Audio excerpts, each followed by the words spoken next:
Okay.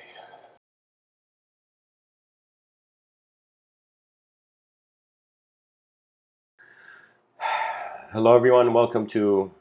Are we live? Yeah. Okay. Hello, everyone. Welcome to today's episode. The title is Wings That Found You Once You Reached the Mountain Peak. And I must share the inspiration for this talk. Uh, the idea of it I had painted years ago in another talk, but it was inspired out of a grand poem from the Sufi mystic poet Rumi, who was alive 700 to 900 years ago. Rumi has this quote where he says, "You were born with wings. Why prefer to crawl through life?"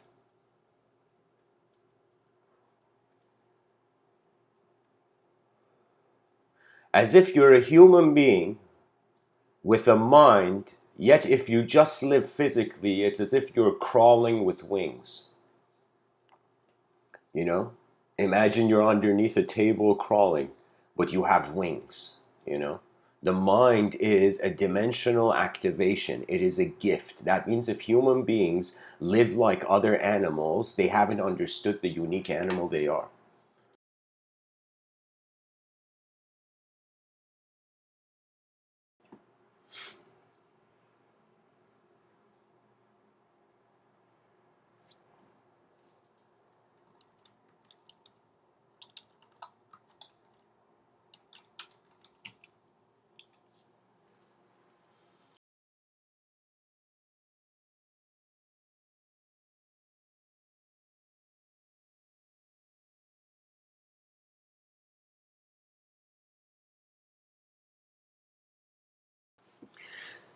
And years ago, I painted this picture of this idea that this life is a sort of journey. And we go up this mountain, and it has different phases, and there's different ways up the mountain, but primarily we're all climbing the mountain with feet. Then I wondered, what happens when you reach the top of a mountain peak?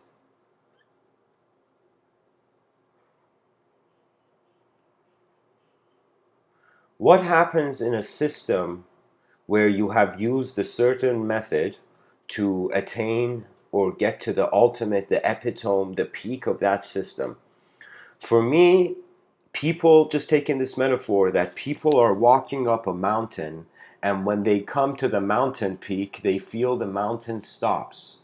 When they feel the mountain stops, they either stay on the mountain peak or they come down from the mountain. Or this is the third option, where the person sees the next mountain is the sky. The next mountain is the sky. Therefore, you cannot have feet. You don't climb the sky with feet, you climb the sky with wings. What does that mean? That means a certain dimensional journey reaches a point where it cannot continue in the same way. Every person listening to me right now, even me speaking, we have physical bodies. Our physical bodies dismantle as time goes forth. You know, they dissolve. We are kind of a melting candle, if I can say that. That's really where the value of life is found, the value of your own uniqueness. You know, there was a time in this life where I was looking at everything other than myself. I wanted to be something other than what I was being. I had rejected my own being, but I had so easily accepted how others are being. I had accepted the world before I had looked at myself.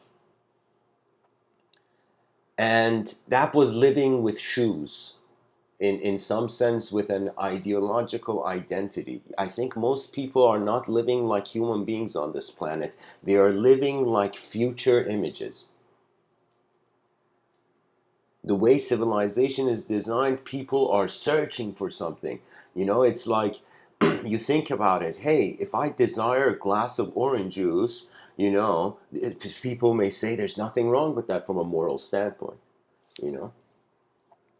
But if I say I desire, like, you know, something intense, for example, like I desire, I don't know, uh, I'm just saying that for there are certain things, certain desires that we don't have an opinion on because they are basic survival based. And there are certain desires which become more ideological. They become desires of events that have not taken place. So you can desire an object, you can desire a subject, but you can also desire an event. Now, what I'm trying to say with this whole thing of a certain part of the journey, we're going with feet, then we reach the sky, and that's where you need wings. So what does that mean? That means you can poetically say that 50% of this life, you are a physical phenomenon, or you are a self moving the world. I feel the other 50% becomes the world moving the self. There are certain mysteries that are like symbiosis based events. There are certain moments, certain states of mind, especially all those esoteric minded people who are fascinated by the concept of initiation. There's a notion of initiation of, the childish version where it's secret groups. And then there's the notion of initiation where it has to do with the insight of the viewer. That means it's as if the person, just like a tree, just like a seed sprouted and initiated into a new dimension, the person naturally initiated into a new way where the domain of their psyche was different or is different. Personally, in regards to a mystical angle of wondering what the being is,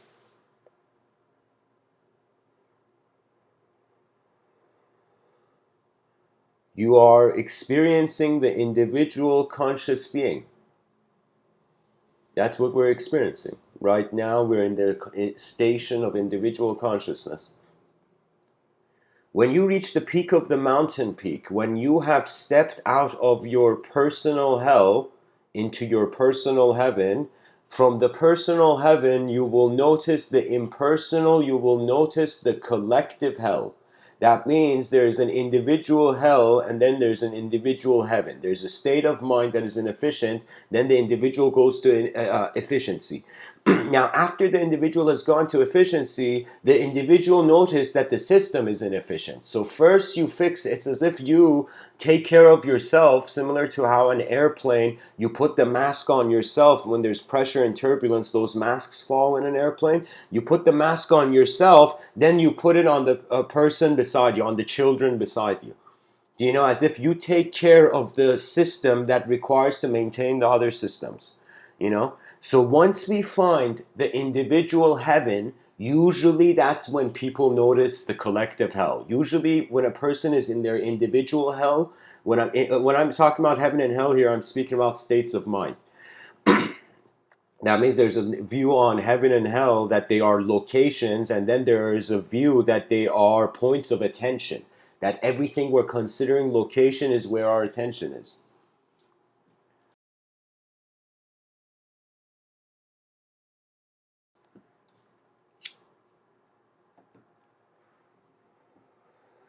Our bodies may be granted that they are in a singular dimension, but our minds are not singular. The mind is a multidimensional phenomenon. The mind is able to observe angles of the same point. Therefore, it can acknowledge the singular, yet we acknowledge it through different degrees. And in life, I feel, I don't know who really hears these talks that when I give them. I'll never know to some degree whose ears my voice reached. But there is this notion that in this life we start as an individual object. We start as an individual object. Our whole life, our whole analysis, our whole relationship with others requires this individual objective position. This is walking the mountain, getting to the mountain peak. Once you get to the mountain peak, you have completed a sort of individual objective walk. And then you can't climb the sky with feet, with limbs. You need wings. So what that means is after a certain level of individual conscious activity has been experienced, either they will remember or their memories will find them. Shakespeare has this quote where he says, "Some are born great. Some achieve greatness. Some have greatness thrust upon them." That greatness thrust upon them is when the world activates your meaning. Because in regards to an inner realm level of unconditional evocational capacity, that means I could close my eyes and I could envision anything. I could envision aliens. I could envision people back in the day. I could envision what the Big Bang looked like. I could envision what, when I look at a tree, what the atoms look like. What does that mean?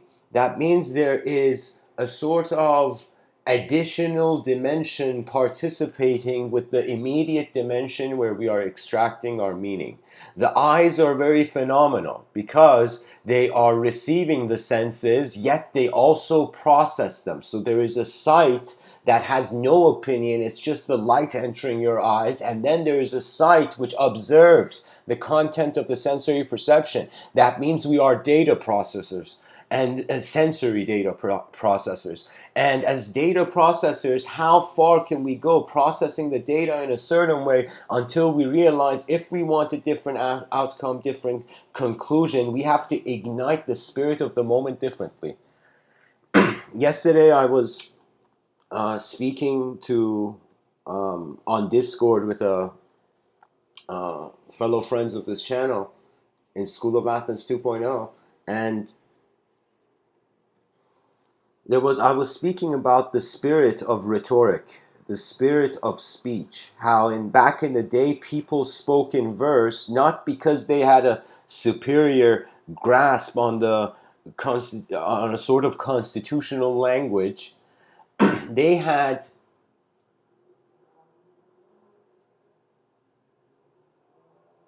a sort of evocation. That was the shamanic mind which Terence McKenna and many Native American metaphysical approaches have been trying to keep alive. The hidden wonder that the natural world is also here with us. That the Gaian mind is active. The Gaian mind is the watcher of its own body, which we are a part of. You see?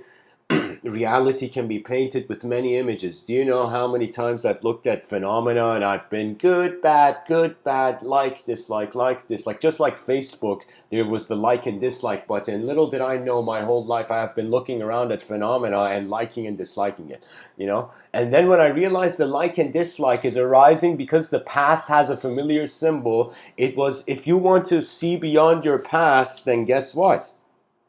The story must change. So spirituality, metaphysics, it tends to find a certain range of people through suffering. Why? Because in suffering, they realize the hollowness of their archetypal positioning. It's strange. It's like our personalities are sandwiched between two multidimensional events that are very unknown.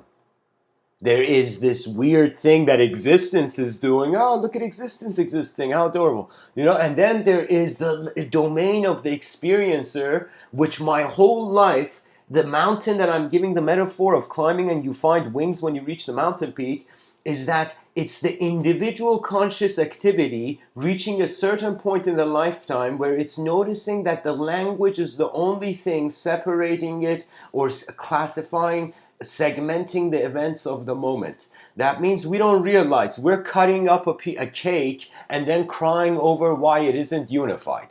You know, we are choosing to be separate, yet all that a separate entity can do is seek unity. So the more we worship individuality in civilization, the more we're going to want to be collective. Because I'm telling you, you know, there's been so many dictators on this planet.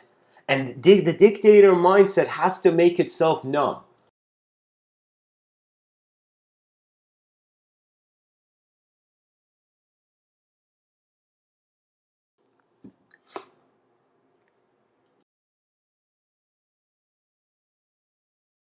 You got to just think about it. If you want to control something, that means you can't empathize with it. You know? There was something where still, still I'm practicing. And it is the notion of the silence that is issued from the inner realms. There are moments where my outer realms have told me to be quiet. I have been, as you notice, I talk a lot.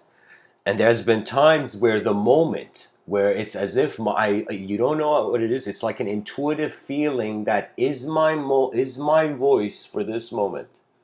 You know, there's been many moments, trust me, my voice has been kicked out of the room. Oh, in my childhood, it was as if like, what voice? Did I have a voice when I was young? I don't know.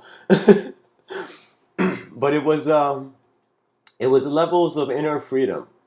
When I was younger, I did not realize the value of life because I had compared myself towards a sort of inner paralysis.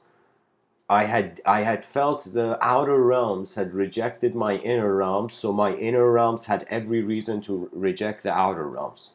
You know what it is? It's as if like someone pushing you when you're young and you feel you got to push the world. And I was so blessed in 2011, I woke up. I woke up from the story that was never me. For there were eyes here that were unknown in an unknown way, watching everything that I have ever known.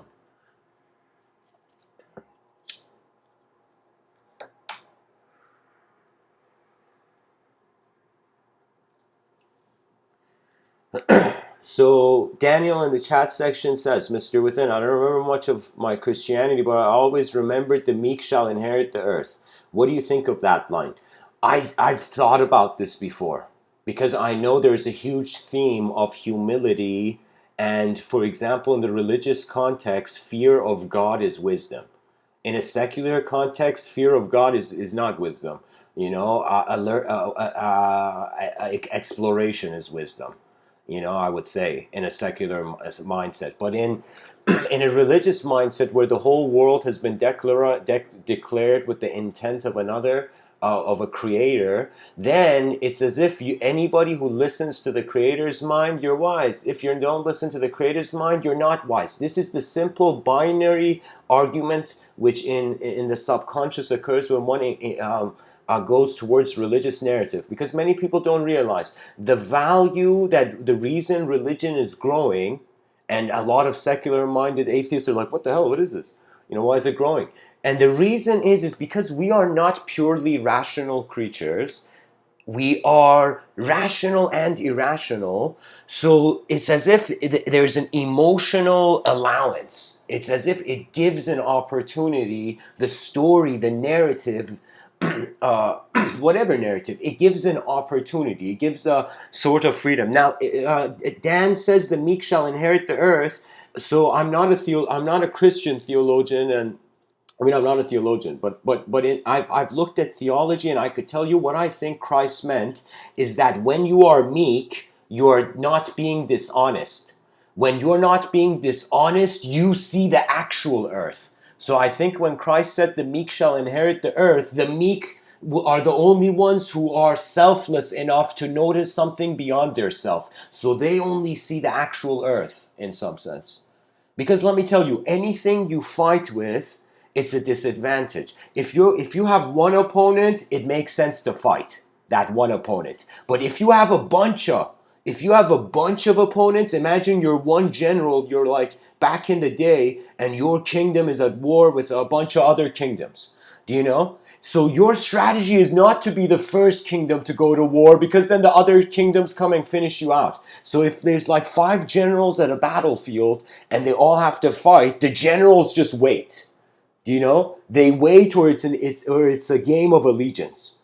You know, because this was a tactic. I was very fascinated to become acquainted with this from Sun Tzu in The Art of War, that you disconnect the general with its troops, both the troops and the general lose. That means in any system, if the control center disconnects with the expression of the of with the output, if the input disconnects with the output, easy to conquer that kingdom. That's the easiest thing. It's as if like the same thing is with, I think, company culture, like corporate culture, where companies try to steal each other's employees. You know, in a sense, making the general disconnect, making the troops not care for the overall vision. In life, it's not that the person is one archetype. No one is ever one archetype. You know, even Christ has said the meek shall inherit the earth. You can't be meek 24/7. You know, you can't be any single idea 24/7 if you notice. Do you know that means the fact that we have different views, different perceptions, that is simply the authorization of new ways the world can move. So without change, we cannot see ourselves become anything. You know, and what our civilization and species has feared has been change.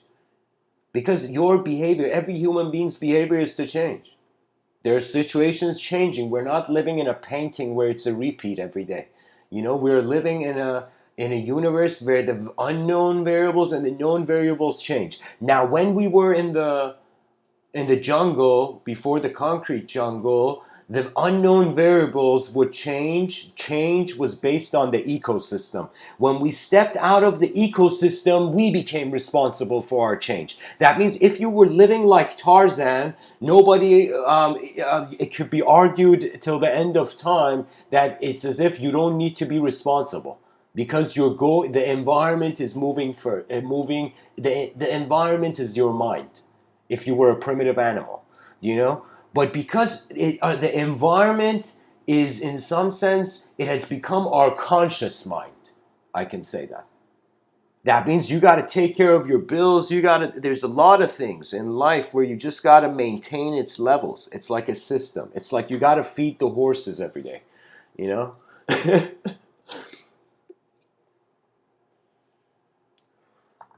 So welcome everybody to the chat section. Just keep in mind I treat the chat section like a branch. So like a bird, I sometimes make the picture of the wallpaper full screen and I give the talk, and sometimes I land on the branch. Pretty much, guys, the idea. So Daniel, the idea is the meek shall inherit the earth. Yeah, the simple get to see what the complex illusion doesn't allow.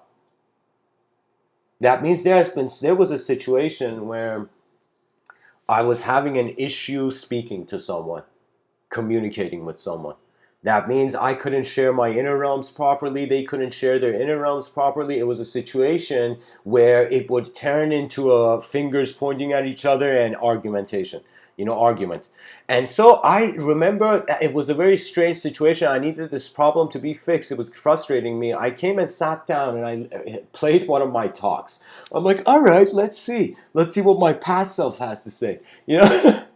And so I listened to one of my talks, and in one of my talks I was saying something that I learned from. You might not believe it. I learned from my own talks too. There was something that I had said that it's as if most people attempt to try to be more. That means when you speak to someone, it's as if they have an image in their inner realms of you, you have an image of them in their inner realms, and when any of these images change, the person who thinks they're a thought will behave. That means the most emotional person in the room is the person who hasn't realized that their thoughts are not the only thoughts. And there's nothing wrong with being emotional. Emotion is like, it is rare paint. It's like paint for the master painter. You know?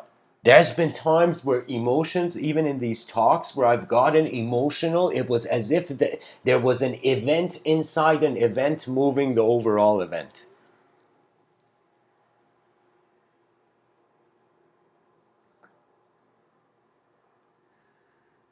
So, Idris, Daniel, Aziz, Hiva, Michael, Erasmo, welcome to the chat section.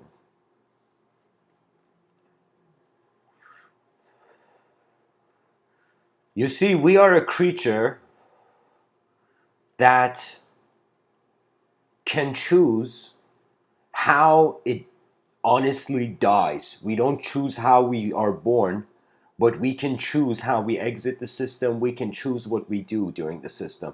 In Vedic thought, there's three archetypes. There's the archetype of Brahman, there's the archetype of Vishnu, there's the archetype of Shiva. Brahman is the creator dimension of the realm. That means if you were a pilot in this plane of existence and you had seen, let's say I saw you in the street and you quickly asked me, Mr. Within, how do we pilot here? I'll tell you three dimensions. In this life, you need to attain some sort of skill with evoking the new. I'm telling you, That means get a piece of paper, whoever you are, you could think whatever the past has told you, your past has told you. Get a piece of paper, get a pen or marker or whatever, and start drawing scribbly lines on that piece of paper. Start drawing so many scribbly lines that you realize it is your birthright to move the ink on the empty page. It is your birthright to be a human being. That means any human being, wherever you are, don't forget your declaration, the Declaration of Human Rights. What surpasses color, creed, and class is humanity, the human dimension. That means you can see. It's as if, imagine in the future, there was alien immigration and aliens were bullying a human being on Earth. You'd go to these aliens and you'd be like, hey, maybe you guys have forgotten where you are. You know, so you'd in some sense defend the familiarity of your design. That is it. There is no such thing as a family. I love my family. I love my parents. I love my brother. But I am telling you, it is familiarity. That means my friends are like also my siblings. It's weird. You know, because there is no, it's all about how the mind is familiar. And once the mind is familiar and accepts, can see the pattern, then the mind can express. You know? I am saying that we have lived as objects that were not conscious of themselves for a long time. And we have lived as subjects that were not conscious of themselves as a subject for a long time till now. Till now, 2020, where the era of advanced communication has begun. Where language worship is being slowed down. You know, there's the story I say, back in the day, a bunch of people are walking, like very back in the day during times of idol worship, where they were worshiping objects, where the attention was locked on a certain form for the rest of the lifetime, you know?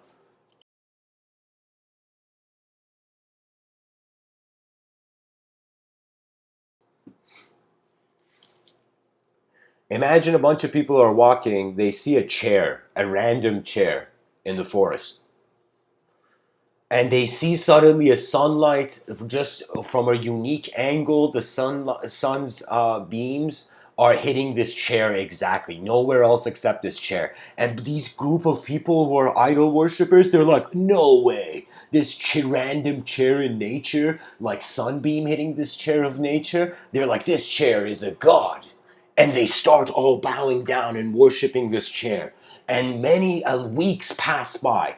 And then suddenly one guy comes and he suddenly sees all these people worshiping his chair. And he's like, what's going on? The owner of the chair comes. And the owner of the chair is just staring at all these people worshiping, bowing down to this chair. And he slowly goes to take his chair. Suddenly the worshippers notice this guy's taking the chair. You know, and the guy's like, guys, I need my chair back. What is this? You know, and they're like, don't take our God. No, no. You know, and this guy's like, I need my chair back. But they're like, don't take my God. And it's like this intense situation. The guy eventually takes his chair. He's like, my chair, what are you guys doing? Stop worshiping my chair. The guy takes his chair back. Now, the moral of the story that I've created is that it was as if the psychology of the human being wanted an objective truth. Then after the objects were slapped out of the hands of man, what do you think we worship? Do you think worshiping stopped? Do you think we stopped worshiping after idol worship? No, we went to the next level. The next level was we became idea worshippers, language worshippers. This is why if an alien comes down, it would, like matrix code, see every human being, the language moving behind their eyes to be their personality. Do you know? If you feel your language, do you know how easy it is? If you think you're a thought, do you know how easy it is to manipulate a person who thinks they're a thought? You just go tell them they're not that thought and their whole system goes to chaos. If they think they're a thought. I'm saying that there has been a sort of attributeless watcher, like the Yoga Patanjali Sutras say, a glass orb moving over colored surfaces. So there has been, like every birthday of yours, imagine it's a colored cloth and this glass orb is passing, you know? Einstein had this saying where I'm like, yo, Einstein definitely tried a yoga pose maybe once in his life. Like Einstein definitely had sat cross-legged. I wouldn't be surprised if Einstein was like in the yogic lotus position when he was writing the essays, like he was sitting cross-legged, spine straight, writing the essays on super relativity and general relativity in the post office or something. Einstein says we created time so everything doesn't happen at once. You see, like there's a view on reality where it's linearized. It's a journey where step by step it needs preparation. You're an individual. You got to do specific things to get by and all that. But simultaneously, when it reaches a point where you reach the top of the mountain of your individual life, that means you found a way to get out of your individual hell. Okay? And so you found a way to locate your individual heaven. Now, let's say you've also noticed your individual heaven and you're like, holy shit, I'm feeling good in a world that isn't. Do you know? So you find that there is the collective hell. And then you realize that if we, from the beginning, instead of seeking the individual heaven, we sought the collective heaven, it would be a win-win situation. So we require to take an enlightening detour in our civilization. A detour of realizing there requires to be an incredible amount of tolerance if in the future there could be the potential either of a natural archaic revival of the collective mind or a digital archaic revival of the collective mind. Both will render the species silent. That means the moment we're not individuals, we have no need for language. Did you know? That means you could have a lot of beliefs, but imagine after the transition from this physical roller coaster, after you get off this physical roller coaster, it's a situation where you were never a concept. There's no individualism. So there's a huge chance that in this side of the veil, we are being selves inside a world. In the other side of the veil, we are being the world of the self. So we are taking turns. We are like a wave in the ocean, as Alan Watts and the Avadhuta Gita so excellently say, that we are just a wave that you have waved into existence. You know how you see a friend and you just wave your hand, imagine, or you see an ocean wave? It's something that rises. It rises into meaning. This is the event-based, this is more of a shamanic, I would say, approach to the meaning of life. That it is not per se about the past or the future's accuracy. It is about how the present carries on its walk. This is why love in various traditions, was a supreme teaching. That means you can't love someone unless there is a submission of your inner realm to the outer realm. Did you know this? That means when a person loves someone, I don't know. I mean, of course, I'm one person in the corner of a universe with 8 billion trillion stars talking. But at the same time, it's as if you see something, you see a hidden dimension in someone, you know? For me, the greatest care, the same way, I a person may experience love for others, I have also experienced a love for the future potential of the civilization. It's as if like I cannot see imagine in the future my great great great great grandkids from 1,000 years from now, if I choose to have kids or not. Like I'm saying, I can't see them, but I know that the way I'm living now is suggesting how the bricks of their road is placed, the bricks on their road. And that's really it. Every lifetime is being a brick that is placed on this road of life. And when we give ourselves pure pre-ideological freedom, then the mind begins flying. Then life is no longer a linear journey. It becomes an event that the known is being welcomed by the unknown.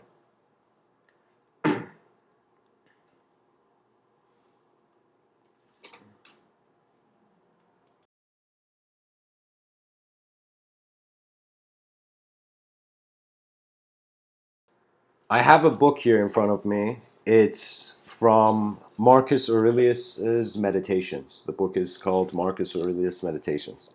Marcus Aurelius, of course, he was a great emperor, but at the same time, he was a Stoic. And this book I'm reading for you, it's from his notes. He would write. He wasn't a philosopher, he was a conqueror, but he lived a hidden life of a philosopher. And his notes became this book that I'm reading for you. So I'm reading for you what Marcus Aurelius thought is a rational soul.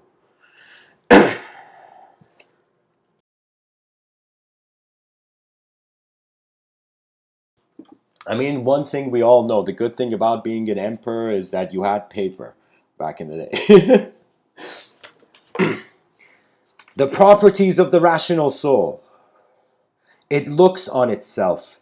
It shapes itself. It makes itself however it wishes to be. It gathers itself, it gathers for itself the fruit it bears, whereas the fruit of plants and the corresponding produce of animals is gathered by others. It achieves its own end, wherever the limit of life is set. Unlike a ballet or a play or such like ballet, I don't know if there was ballet back then. I don't know. I think the translator's messing up here. Unlike a ballet or a play or such like, where any interpretation aborts the whole performance in every scene, and whenever it is cut off the rational soul, and whenever it is cut off, the rational soul has its own program complete and entirely fulfilled, so it can say, I am in possession of my own. Further, the rational soul traverses the whole universe and its surrounding void, explores the shape of it, stretches it into the infinity of time, encompasses and comprehends the periodic regeneration of the whole. It reflects that our successors will see nothing new, just as our predecessors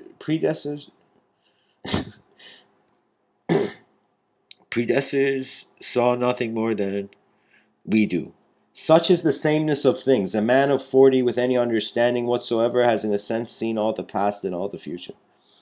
Particular qualities too of the rational soul are love of neighbor, truthfulness, integrity, no higher value than itself.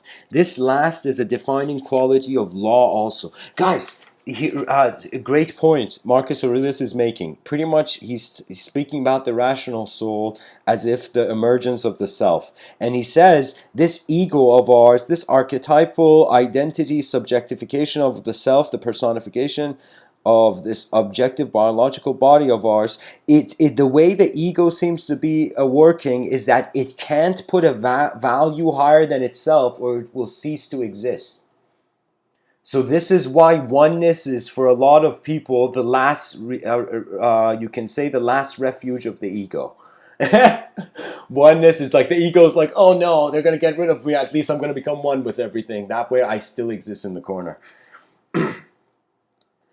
This last is a defining quality of law also. This is Marcus Aurelius speaking out, there is thus no difference between the true principle of philosophy and the principle of justice. You will think little of the entertainment of song or dance or all-in wrestling if you deconstruct the melodic line of a song into its individual notes and ask yourself of each of them, is this something that overpowers me? Wow, it's imagine like the way wow.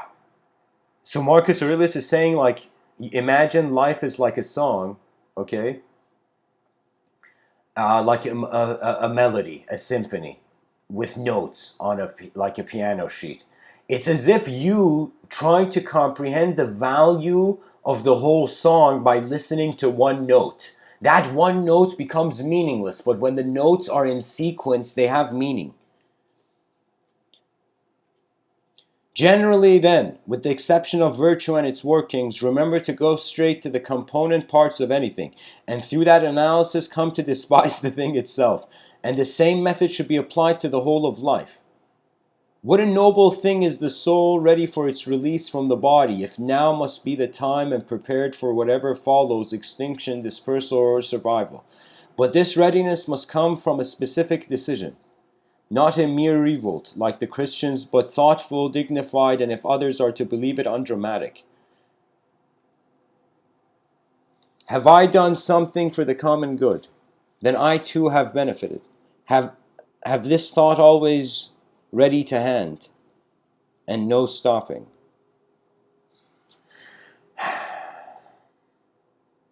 Let's see, where do we end off? What is your profession? Being a good man. But this can only come about through philosophic concepts, concepts of the nature of the whole, and concepts of the specific constitution of man.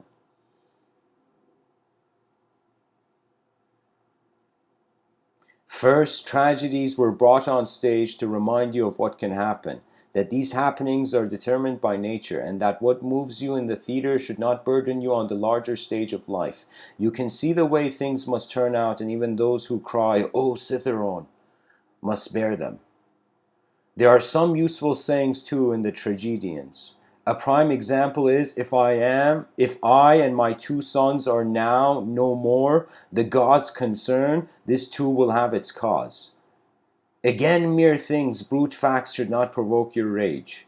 And ripe ears of corn are reaped, and so are lives. And many others like that. After tragedy, the old comedy was introduced. There was educational value in its unbridled frankness, and this plain speaking was of itself a useful warning against pomposity. Diogenes too adapted this trait to a similar end. After this, examine the nature of middle comedy and the purpose of the subsequent adoption of new comedy, which gradually slipped into the mere artistry of imitation. I honestly think the translator of this butchered it. Butchered the translation.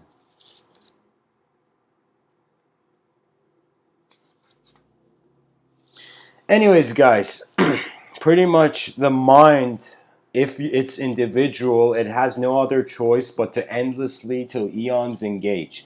If it's collective, the individuals engage it.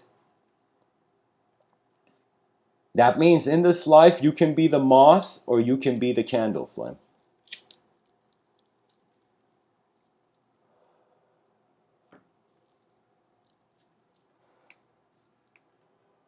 You know, Marcus Aurelius also says the soul is dyed with the color of its thoughts.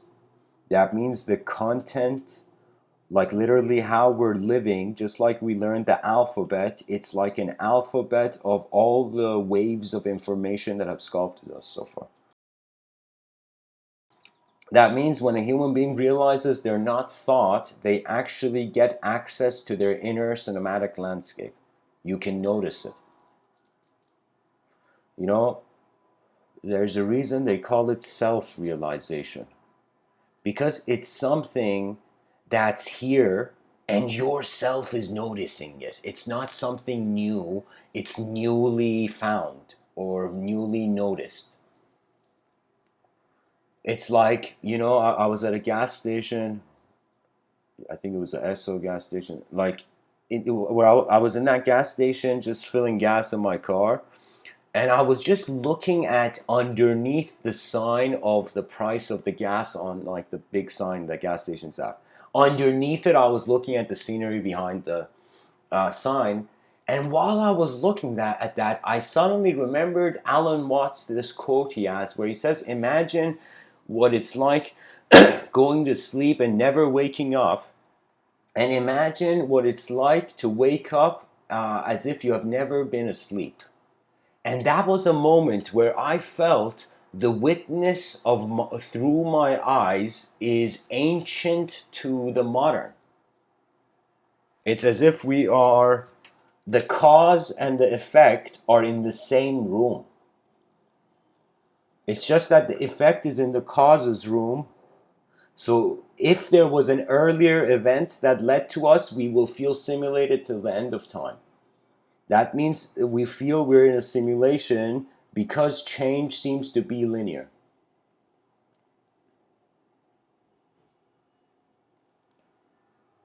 For me, when I noticed time and space are dimensions, that also gave me a freedom, like in Photoshop, how you can hide a layer. Suddenly I could think about things as if completely forgetting time, just looking at space.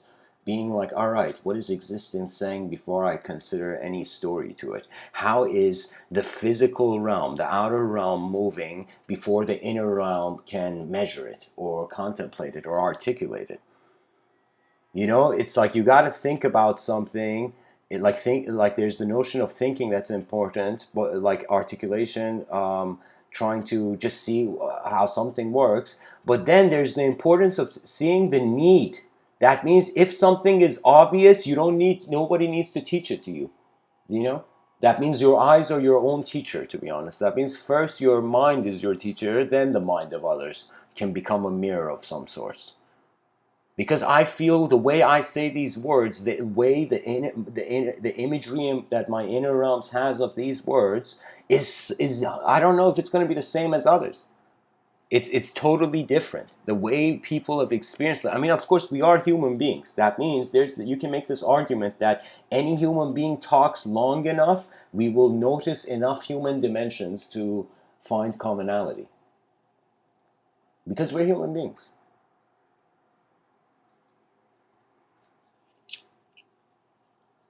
It's like the trees got up from they stood up and started walking, and somebody was like, yo, where are the trees going?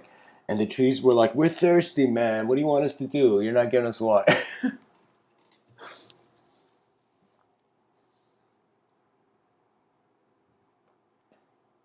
It's not a perfect system, though. That means a person can sit and speak about greatness, yet realize that it's not, nothing is 100%. It's just like in the middle of a storm, we're wondering what the best thing we can do is, really. So, back to the mystical angle, we do get fascinated by, just like, let's say,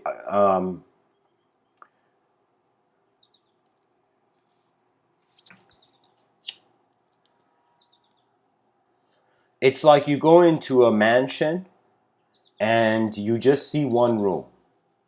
And you know intuitively that there is more rooms.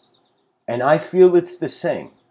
That we human beings enter the conscious waking state and we are in a room of realism, in a room of meaning.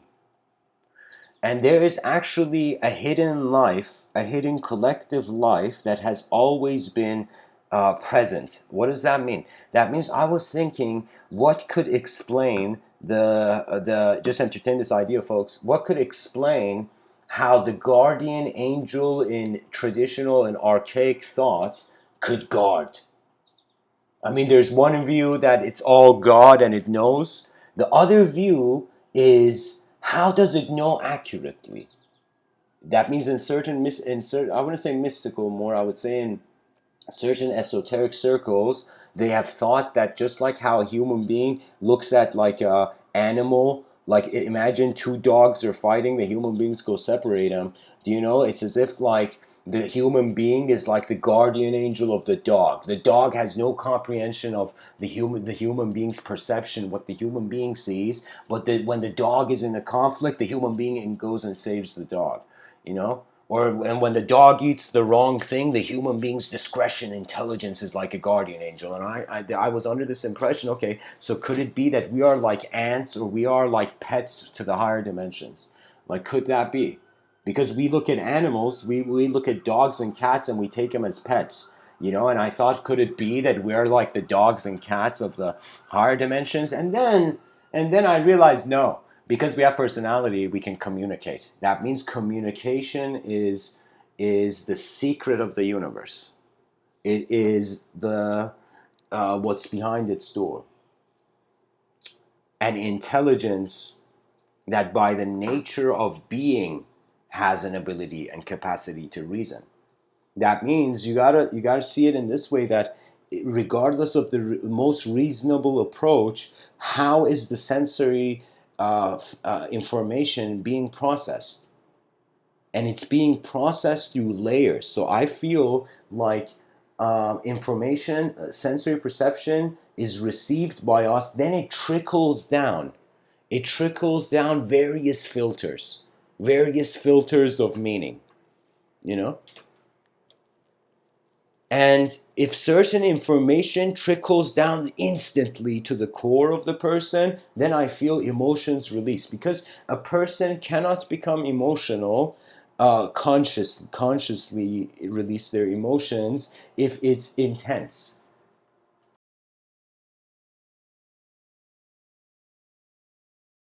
It's like someone who is just learning how to drive, and you sitting beside them and telling them, drive this way. No, my God, you're making a mistake. It's like the more self-conscious the person becomes, actually, the less attention they have to the road.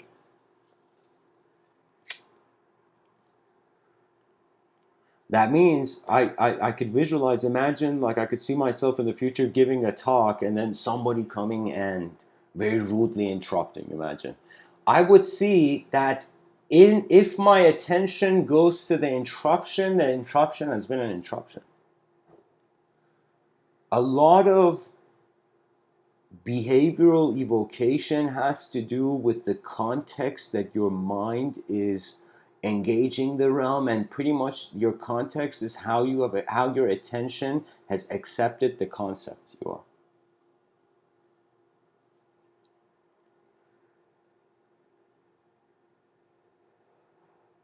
I feel my attention has experienced the known self in an unknown world, the unknown self in a known world, the known self in a known world, the unknown self in the unknown world. The unknown self in the unknown world, it is not humanhood. That means in the mind has a capacity, in the same way that it has accepted the definitions of what humanity is in certain states, to constantly to completely reconfigure the lines of meaning. So what does that mean? That means, like, I could imagine somebody is speaking and an alien is watching them from another dimension, and they just see squares. Suddenly the person gets, like, an emotion comes, and suddenly their thoughts appear as circle or triangle or whatever. Do you see what I mean?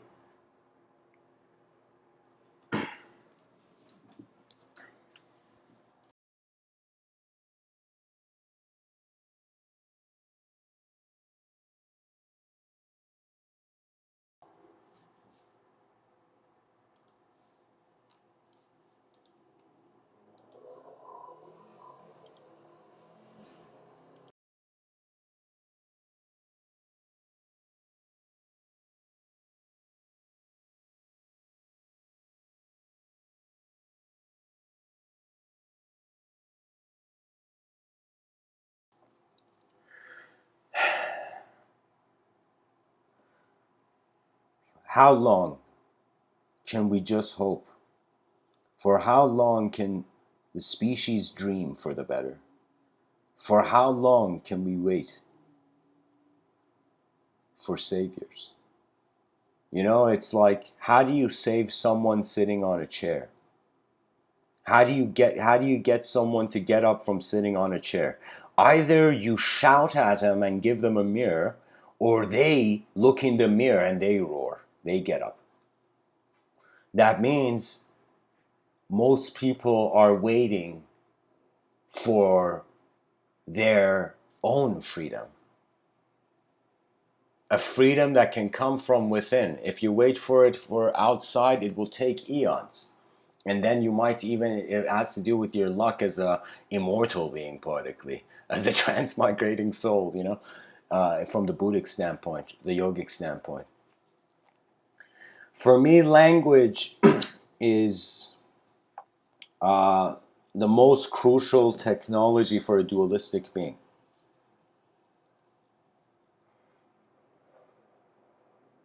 There was a time where I felt, what is this? Are we only objective beings so that we could become a subject? Could the purpose of objective evolution be a subjective immaterial collective outcome? Could it be? That means evolution is doing some weird things, guys. Evolution made an object become a subject to itself. Fascinating, no? That's why I say there was a subjective evolution, and this has been missed in history.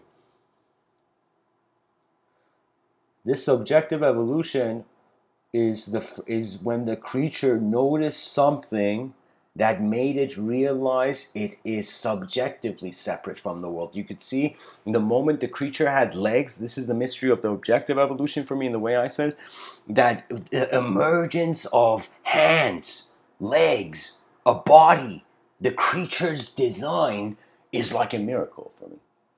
The fact that we're symmetrical, that's like the universe's clue. You know nothing, Jon Snow. You know? The fact that there's an incredible level of geometry in all phenomena. As I'm speaking right now, any object you zoom in, what is the atomic description? It is geometrical relationships. Geometry is the language that will take the steering wheel in the future. So pretty much, as an individual conscious being, you must navigate with shoes up the mountain, with shoes and gloves. That means individualism is being dynamically kept. And then when it comes to any sort of non-dual insight, or the unknown, the person getting a glimpse of the unknown, that's where you need wings. So those wings have to come from the trust of your mind. You see, the outer realms, you can doubt it because there's optical illusions. But in the inner realms, it doesn't matter if you doubt it or not. It's accessible to your eyes only. Until we connect everybody's heads to computers. But before then, it's like somebody looked at the company Neuralink and it's like, hey, slow down there, folks, working there, just slow down a little.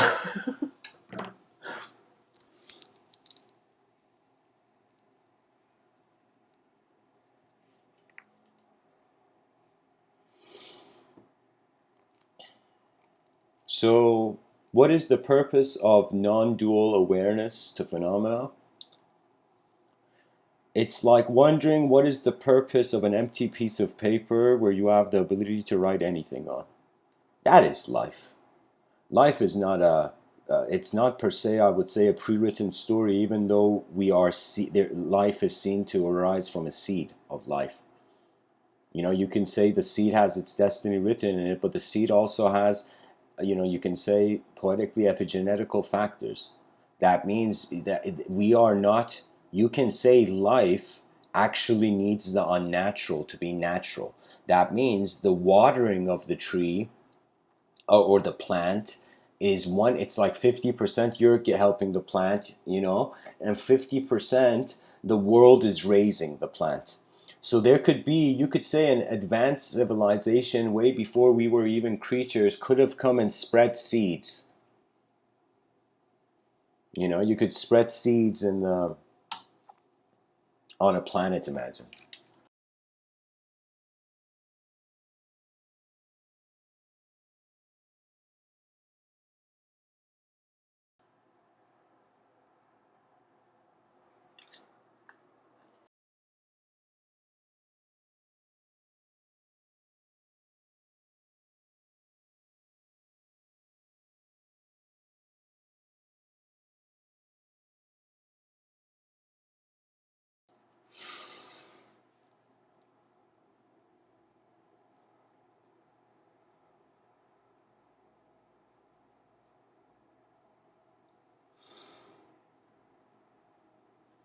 The question is, if we, on an evolutionary, if we transcend human individualism, is the civilization even prepared for that sort of state? You look at birds in the sky, they fly together as a rhythm in waves. And it's strange because it's as if they don't have any physical leader. It's as if birds that fly in the sky in groups of waves, you know what I mean? Like in groups and in waves, they don't have a leader. It's as if they're all following a rhythm.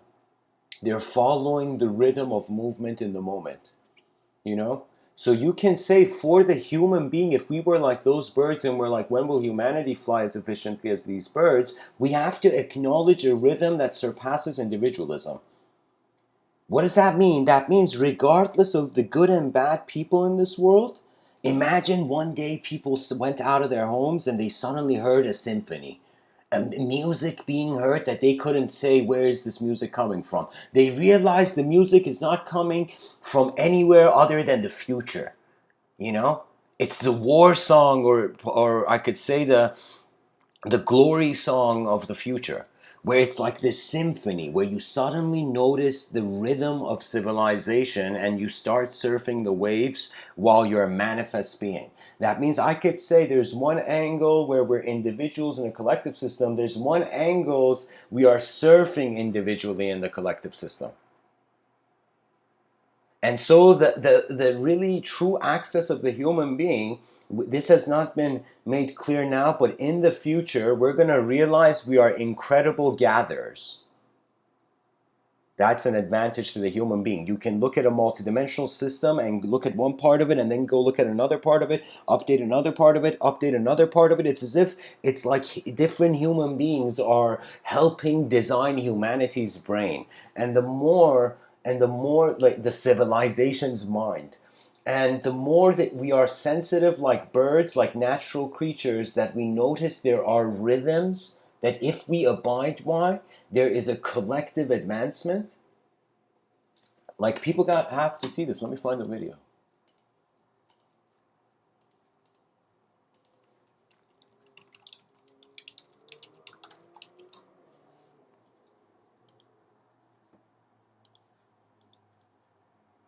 You know, like anybody who's listening, please click on this link I've pressed on the chat section.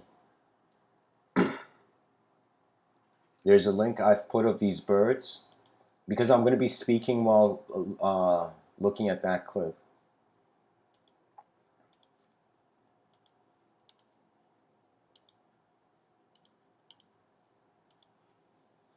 When you look at these birds, that means nature is the leader. This is why Lao Tzu was, once the leader's task is done, the people would say we did it ourselves, because the leader is not a person. You know, we have been following people, but we have not been following the rhythm that nature is designing itself and expanding and arising. It's a collective mind. It is the hive mind of the human species. Civilization is our beehive, and we're all bees of being, you know?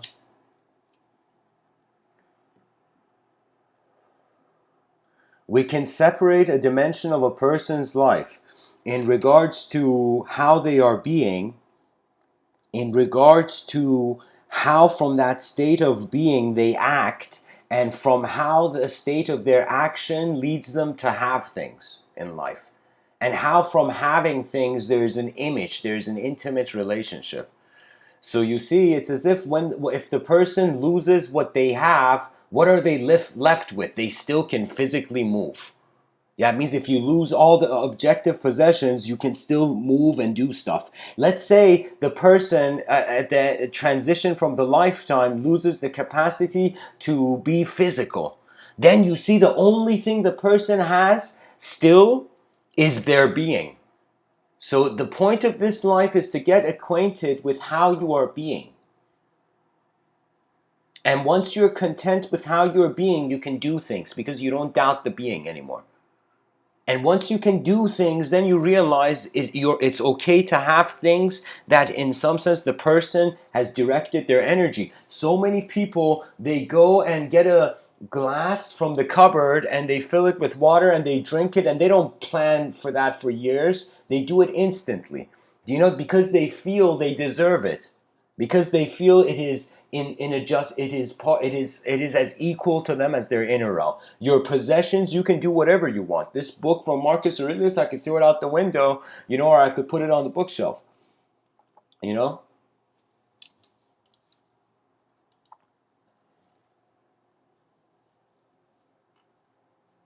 The birds are already telling us how we should build our civilization.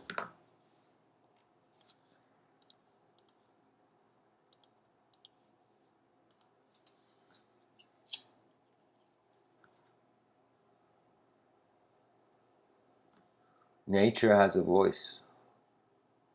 Its voice is shared by your heartbeat, by every breath, by how every atom has stood its ground, how atoms don't freak out, that the cells of our body don't doubt themselves, but the psyche of man can doubt itself.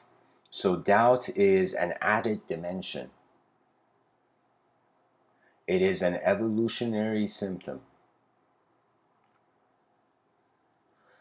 And What can be better than an advanced civilization, highly skill oriented?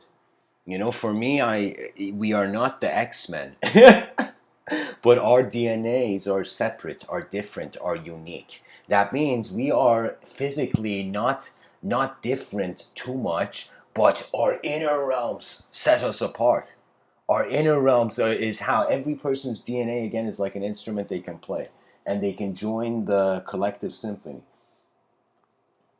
Because the higher dimensions of life open up through service. They don't open up from you taking things. They only open up if you give. If you give, the collective mind, in some sense, opens uh, the halls of the heaven you shall find on earth, you know?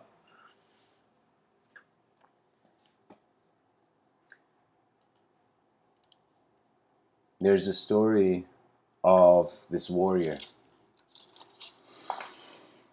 this imperial swordsman, 70 battles undefeated. Ego, if his ego was being compared in size, the ego of this warrior back in the day in Japan, this imperial warrior, this undefeated, savage, intense juggernaut of a human being, you know, his ego would be like a skyscraper compared to other people's like 3-story houses, you know. So he was a warrior that had never been defeated in battle because he had the strength of a mindset as if he was the king of the battlefield. But it was a conviction. It was an inner conviction. That means it's like an inner conviction, like as if, you know, the person thinking, imagine people nowadays, they go and see these law of attraction videos. They come in front of the mirror. I'm going to be strong. I'm going to be great. Repeat, repeat, repeat, repeat, like an artificial robot. They're trying to make their lives better. You know, not realizing that it is a battlefield. It is where the warrior's heart steps out when it is cornered. You see, at the edge of the animal, the cornered animal psychology, where fear is devouring you, in the middle of the jaws of fear, suddenly the heart starts glowing. And then the undefeatable emerges. So, anyways, back to the Zen story. This warrior is undefeated, 70 battles. People, both his comrades and his both friend and foe, are scared and respect him. You know, he's undefeated. It's like a ridiculous, like as if he's become a creature of myth. One day, after another undefeated battle, this warrior kills the last person on the battlefield, and suddenly, for the first time, a question comes in his mind. As if he's been such a champion and winner, he's gotten bored. And his mind is like, wait a minute, where are these people going? Like as if he would kill someone and their breath would leave their body and it would be as if like something left the person. So this imperial warrior back in the day is like, where are these people going? And his mind wonders about heaven and earth, heaven and hell. He's like, what is this heaven? What is this hell? You know? He commands his assistant. His assistant comes and his assistant's like, holy shit, you know, what do you want? You know? And the swordsman, the imperial warrior says, uh, "Find me the most open eyes in the land. Find me the wisest person in this land." And the sage runs into town out of both fear and honor, and he goes and finds like eventually some GPS location, some address, comes to the imperial warrior and gives him the address. The imperial warrior, it's in the middle of night. He is so fearless, he's so undefeated, that for him night and day is like no difference. His sense of comfort is the same in night and day. And so he just starts, in the middle of the night, he starts walking. He finds himself at the top of a mountain, like a mountain peak above the clouds, and he finds this monastery, and he is so heavy in his presence that when he gets to the door, even the door gets scared of him and opens itself. You know? The guy goes inside, just pushes, blasts in like a juggernaut, like a transformer robot, breaking the concrete as it's running in the street. He goes inside. The Zen master is having tea. They're having a Zen tea ceremony. And the guy doesn't even care, like a juggernaut. He goes in and says, "Sage, tell me now, what is heaven and hell?" And the sage is just like drinking, tea or an ice cap.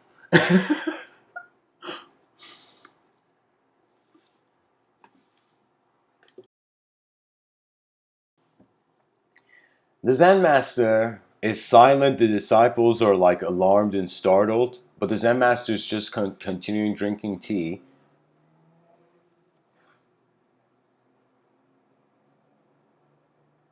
After a long pause, he looks at the guy and he says, "You're too much of a goon. You're too much of an animal for me to tell you what heaven and hell is." You know?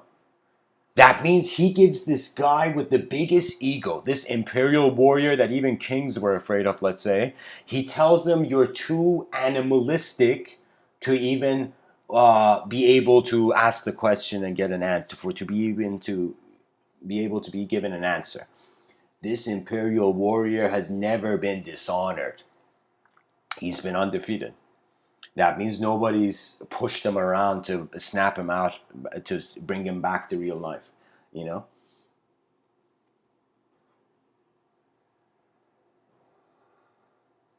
The imperial warrior raises his sword and he says, "How dare you? Do you know who you're speaking to?" And his sword is about to come and kill the sage. And the disciples are like, "What the fuck?" It's like this intense situation. The sage says this in the middle before the sword lands, looks at the guy smiling and says, "This is the door to hell." And before the sword kills the sage, it's as if the conscience of this warrior stops his hand. As if the sword is stopping. His hand can't move. As if his hand knows it shouldn't continue that way. And he realizes hell is a state of mind. It is an approach. He drops his sword, he bows. The Zen master sees this and says, "This is the door to heaven." And a warrior who was undefeated and carrying the weight of the world in that instant realized he was not that warrior. That it is our attention that suggests the quality of our life. Our attention to our life and to where it's going, where the honor of the future ethos is going to be born. The mind is getting ready to roar beyond the form. The rhythms of the greater humanity will soon be heard.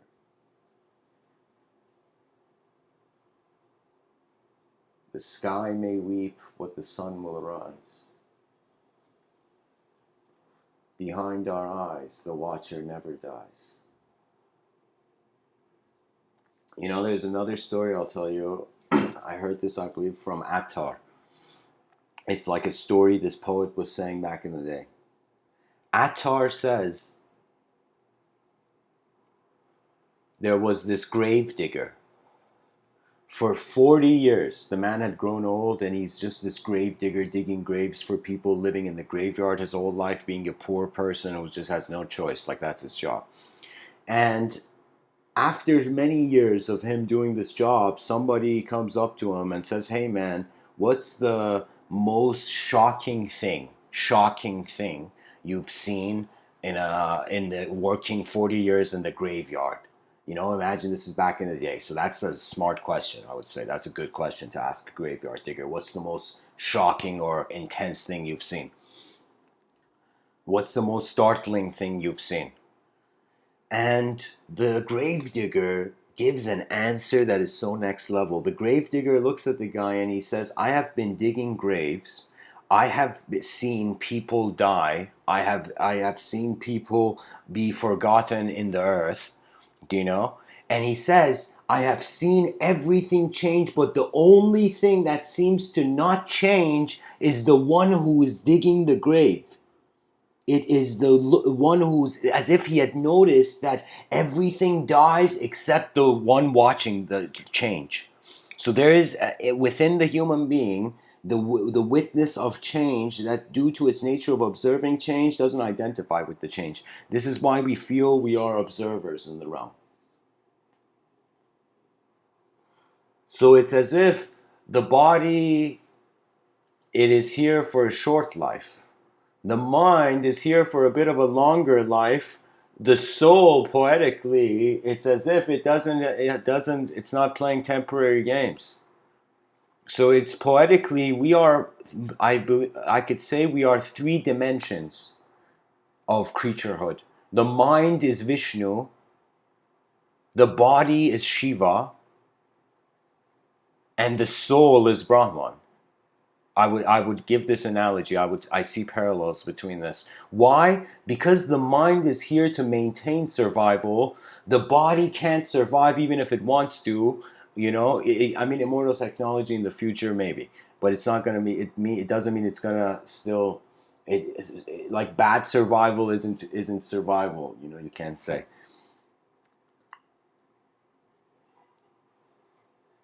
Like, what's the point of being an immortal being but experiencing a limited range of life? Like. So for me, the mind is the doorway between the visible and invisible realm. And we are in that doorway and we can choose. It's like a revolving door. When we close our eyes, we go to the other side. When we open our eyes, we can go to the other room. I feel when we are in the revolving door, though, between the known and the unknown, until the physical body leaves, then the door is not the door. So it's as if we are a portal, the quality of the portal changes, you know?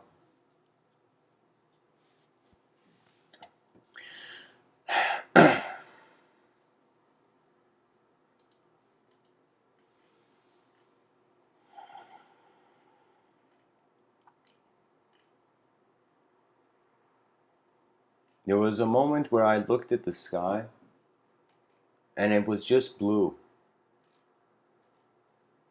And there was something about looking at a blue sky that in itself felt eternal to me. Felt as if something the genetics had been familiar with. Looking at the unknown. Something like, I could say my knowledge is very different than my ancestors. But I could say when my ancestors looked at the unknown and I looked at the unknown, it was the same unknown. That means what I have more in common with my ancestors is what I don't know and what they don't know, rather than what I know and what they know. The unknown is like everywhere.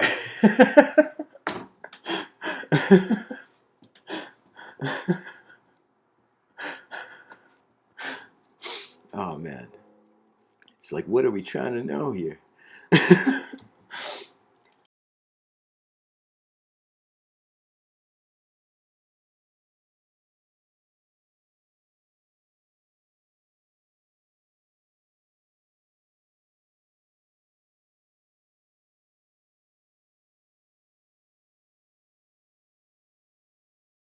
All right, guys, I need a quick break. I'll be right back.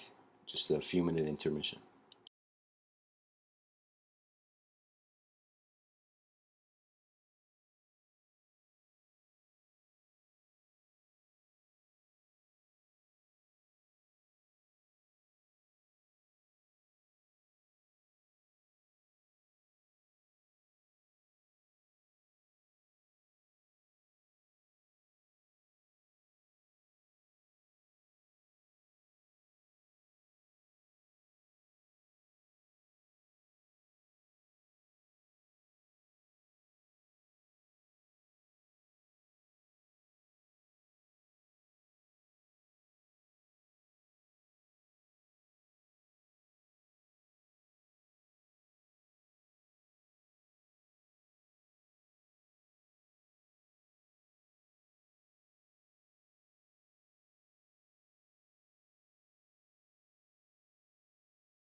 Okay. So thanks for reading, guys. I mean, what can I say? Whether I'm talking right now to a human being or a caterpillar, there is a great transformation upon beyond the cocoon or beyond the language. The language is like a bridge between a conscious self and a conscious world.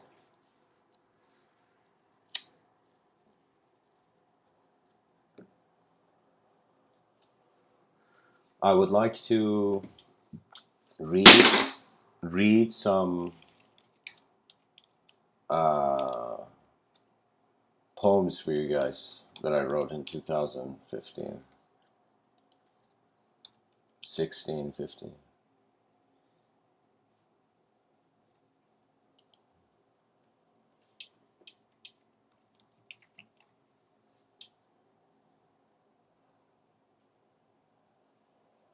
There we go.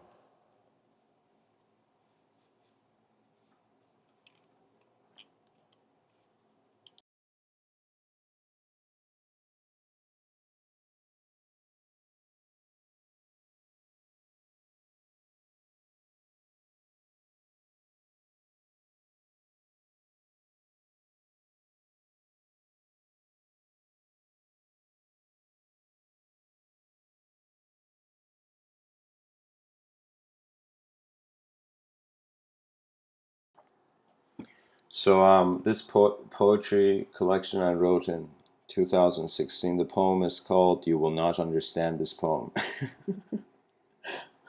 O children, you will not understand this poem. Many will look at these words and see a doer that revolves around an empty center. Love cannot die when it is so alive. The wonder of transcendence is a game of give and get. Some mystics make sure it is the sun that revolves around them. Every moment is a gift of clarity from within. If you seek ideas, you will also seek ideals.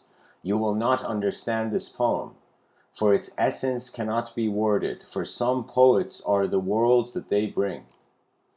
Are all men world bringers? Question mark. Only if mankind is free.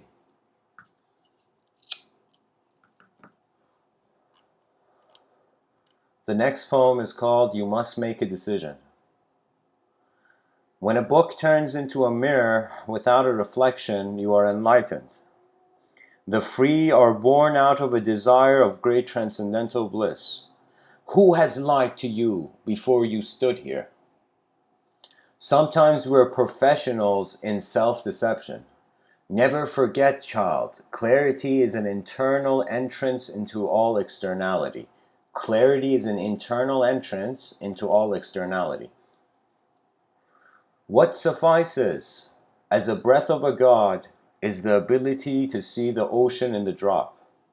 You must make a decision in order for the eons to have meaning in an instant.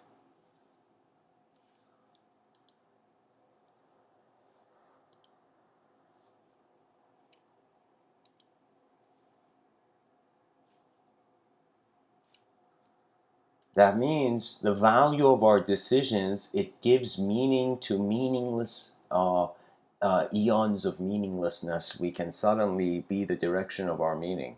We can, our choice is like a roar in the silent cosmos. It is honorable. It is honorable to exist. And it is even more honorable to experience. And it is more honorable to be conscious of your existence experientially. And to surpass even the clouds of experience, the clouds of imagination and abstraction in your subtler planes. Because the inner realms is a realm of content. That means the same way the person can split a cake in their outer realms, they can split up the psyche.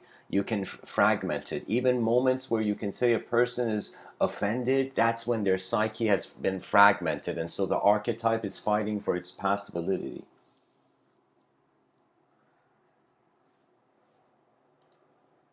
The next poem is called The Divine is Not an Idea.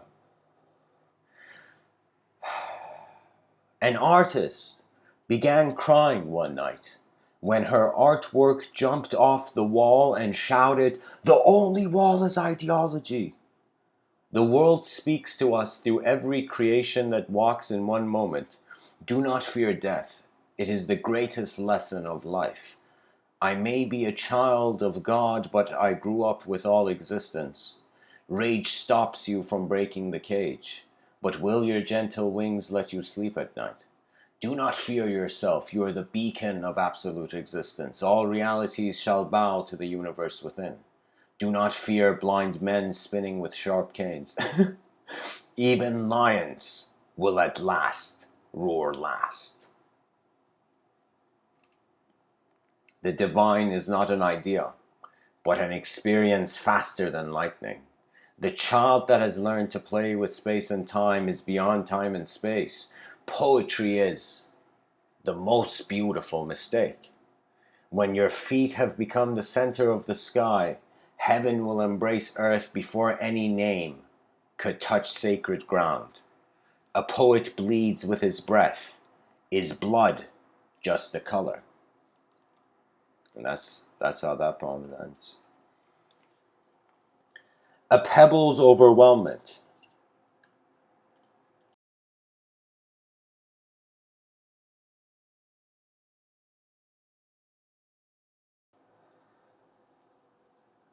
When the mountain gave itself to the pebble, such overwhelmment could not even be expressed in earthquakes. A poet of the stars always writes with starlight. Trust your thoughts, for what if you are their guides? What if we are the guardian angels of thoughts, guys? What if? Once the moon asked the sun, "Why am I so bright?" The sun was speechless beyond reason. The sacred dance is always happening. Trust the fervor that levels all heals. The night is young and so is the day. Perhaps these eyes have finally learned to see the same. The next poem is Crystal Taverns Within. One night, I heard a white lion roar from a neighboring galaxy. As one awakens to their true nature of truth, the rose needs the thorns of destiny to value the sacred touch. Can a heart surgeon use divine prayer to surgically remove the ego? Of course. Life has many secrets, and the sounds of your existence is one of them. Do not be troubled by life, for God is a moment in all. The crystal tavern you seek is within your heart of hearts. The crystal tavern you seek is within your heart of hearts. This advanced civilization we seek, it is how the eyes of the collective are open now. That means it's like for a while I was wondering if you're an ant, what is watching us? If like a young kid can watch an ant, what is watching the human being? And little did I know it is the future. The future is so great, it has mastered its past. Epitome of greatness. This is the last poem I'm going to read, guys, and we'll step out of the poetry tunnel. One stardust began seeking the wisdom of the dust on the shoulder of mankind. Who is so great to seek the greatness within all? Love is the door inside the keyhole. Do not fear temporal reflections in mirrors too big to carry. All men seek innately the liberation of their species. You are no little thing but the biggest. The planets of this universal sector have already kissed your forehead. For when Gaia sang her song, all beings realized they were beyond their eyes. A tome will be held in one moment with empty hands. When that moment comes, you will have become the sky of all manifestation. When you have held eternity, dear listener, in your attention, you will have become the sky of the sky.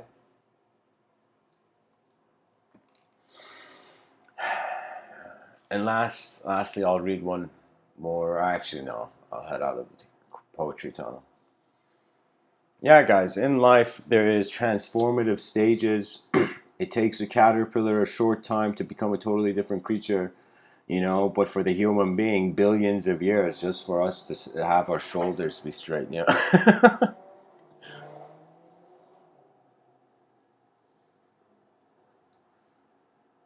Our ancestors lived for the future.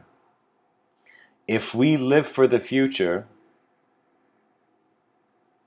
we will also be like our ancestors.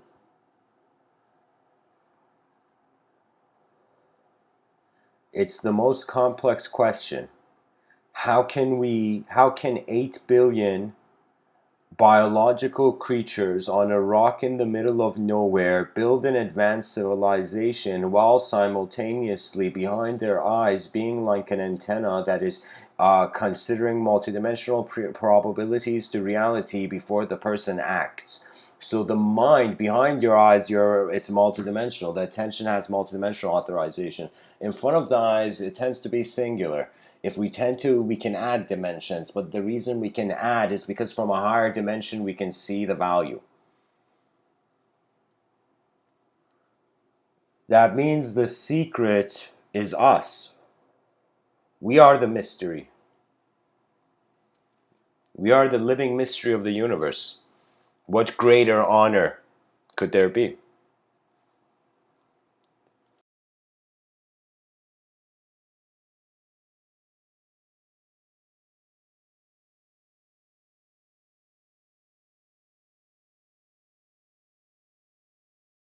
Stories of dissension and ascension have haunted the metaphysics of our species for too long.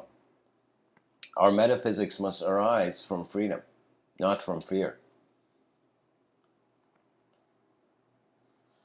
If you do something that is not real, even for the person, you can say it is a sort of possession of the unreal of your own mind. That means the mind is the processor. That means if like somebody complains about you, the manager is the brain. It's like,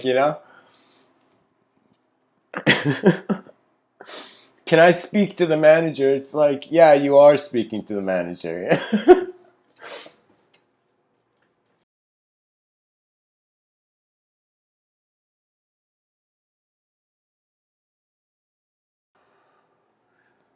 Life is a process of like a phoenix endlessly resurrecting from the ashes of yesterday.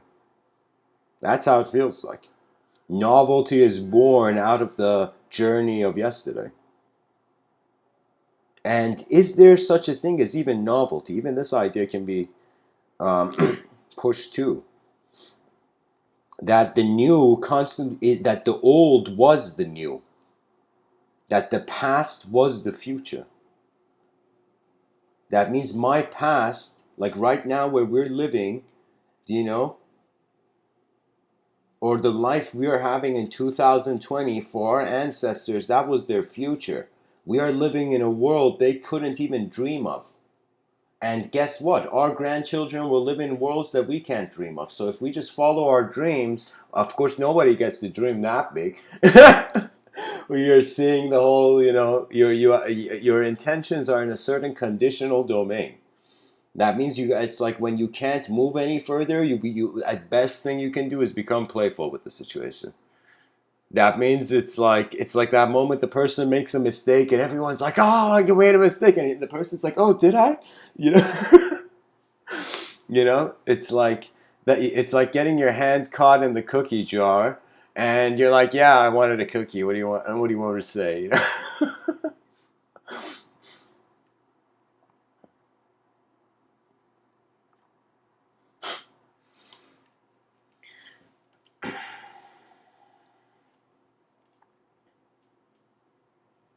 We are alive now. That is the fundamental value of life. Now is the performance. Now is the great act. Now is what we have been waiting for. Now is the only now. Yeah, it means anybody who has been asked the time but they didn't know it, they could have just said, "It's all now, man. It's all now." You know, it's like you ask Eckhart Tolle, "What time is it?" It's like there is no time in the here and now. You're like, "Come on, man, I'm late." It's like, no, there is no being late. You're like, "I'm late for work, god damn it." It's like, no, it's just in the here and now there is no work. And I'm like, okay, the here and now is the ultimate reason to do nothing. And when the moment you become oneness, it's also a complete justification for you to no longer be an individual. We have to build an advanced civilization by keeping it close to the individual resonance. The issue is not that we're individuals and we got to get rid of the individuality. The issue that we think we are certain individuals in an uncertain, dynamic, entropic universe. You know, that means really on some level, the same way you could look at light and see, for example, a visual sensory landscape, you can totally, like, again, like Photoshop, hide the layers and just see this whole universal activity as temperature. It's just the movement of temperature. It's like while human beings, some people in the street are walking, some people are running, some people are not moving. Similarly, it's like particles in reality seem to be running, moving, or not moving. We can say empty space. I don't know if this is entertained in scientific circles, but I feel certain scientists should jump on this idea. Maybe they have, maybe I am the one who's new to the room. But the idea is that, God, the idea was right here.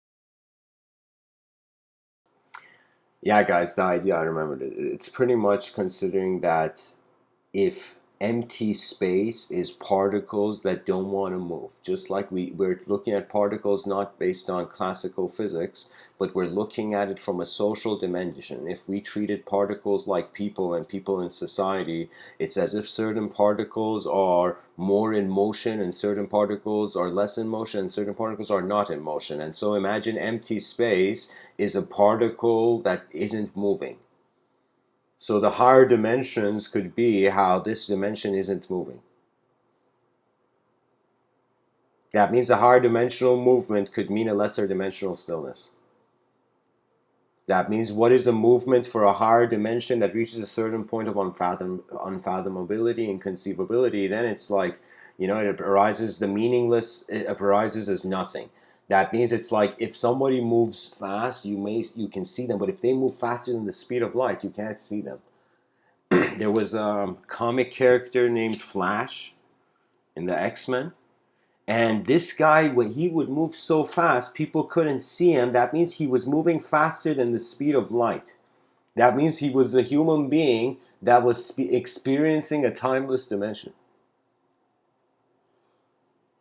Or at least a dimension where there's less time. There's less uh, the factors influence.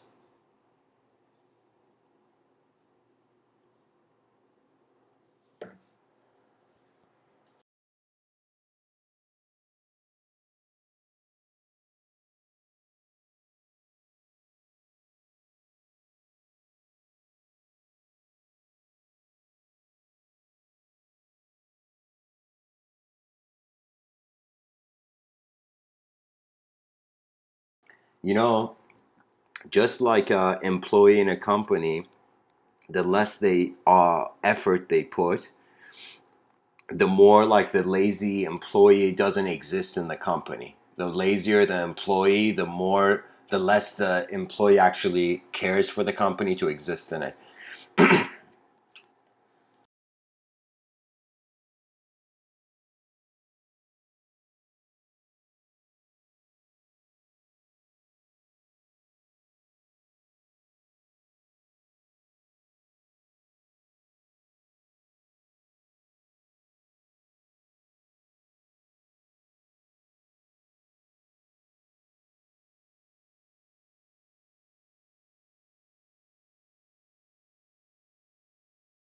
So let's treat empty space as a lazy particle. Let's create that term.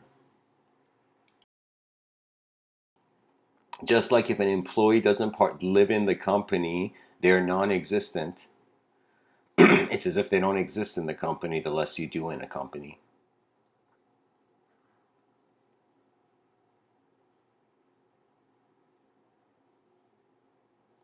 You can say empty space is the particle that's sitting on its chair.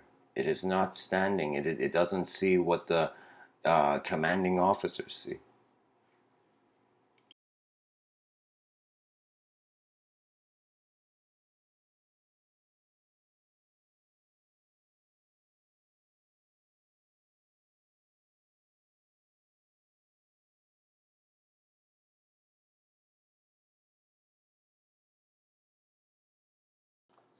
There was this Japanese comic show um, named Vinland Saga, where there was a warrior in that show that wanted to know, the uncle of the main character, that wanted to know what the meaning of being a true warrior is. It was a warrior kind of Viking themed kind of story and comic. And in it, there was a character, so he wanted to know what a true warrior is, and the answer is given by a very important character, the strongest character in the whole comic show. And this character was undefeated in war, and he's like, if I remember correctly, the strongest, what it means to be a powerful warrior is you don't need a sword, something like that. I don't remember the exact line. A true warrior doesn't need a weapon. That means non-violence is what all the warriors in battlefield who have their strategies have been violent are jealous of. They are jealous of those who with least resistance rose. And so what does that mean? That means we choose how we walk up this mountain of life. And when we get to certain peaks of it, it's no longer about walking. It's no longer the past being able to define you. It's like the past is known, the future is unknown, and the mind is walking from the known, from the familiar into the unfamiliar. And what else can be the purpose of life when there is so much of it we can't see?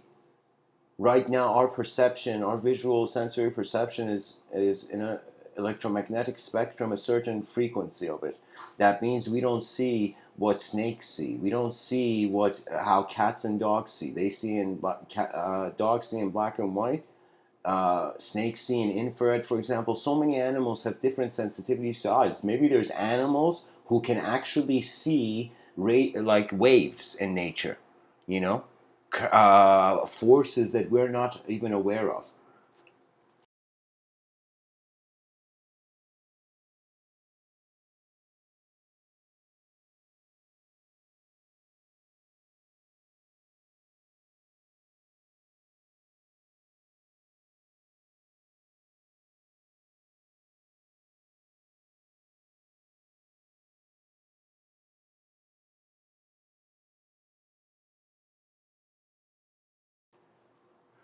I would say look at nirvana. The concept of nirvana could be as if future self, your future self shouts at your past self. You know, it's like when your past self realizes it has been alive for the future, the ego dismantles. The ego dismantles when it sees that the win-win is possible. When it's only win-lose, the ego remains. So as long as we remain individuals, we will never experience a truly advanced win-win civilization. It has to mean that we need a collective empathy. We need to realize that everybody is a human being, a tourist in manifestation, an evolutionary tourist in manifestation, and really, the ideology is one side of, like on one side of the table, and on the other side of the table, you're like, we just want, we can totally create a system where this world can be like a wonderland, a land of wonder, not a land of like, holy shit, is this another, as Aldous Huxley would say, is this world another world's hell? like the way we're suffering in it. So it's as if it's up to us. The good thing is it's not heaven, in the sense that there's something to do. There is a purpose that can be said. That means if you were in heaven right now, you wouldn't need to go to heaven. So you can see the idea of heaven that would, for example, back in the day, limit certain people's behavior, whether in advantageous or disadvantageous ways. But it was, I don't know. I just feel that we're all in our own bubbles until we suddenly hear either the tears of a dying world or the roars of a new one. And then that's where a new effort comes, where the human being concludes that the meaning of their life is not just an ideological joy, but it is an experiential service. There we go. An experiential service. That means your experience is on this battlefield of reality.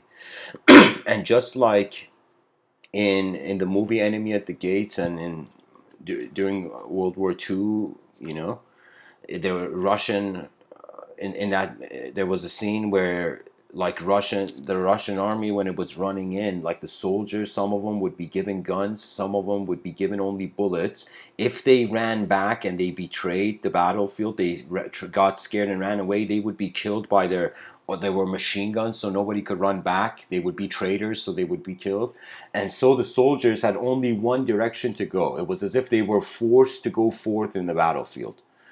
Like, it was, I would tell you, it was a very chaotic strategy, because it was as if making a wall between the commanding officers and the soldiers, but a physical wall. So the soldiers don't have any strength. If they mess up, they die. Do you know what I mean? So the soldiers have more fear, you know. So anyway, some are given guns in that movie scene, and some are given bullets, right? And there's a sniper in the whole thing, where the sniper is like, I need a gun, I need a gun. He's like this person who knows how to use a gun, you know.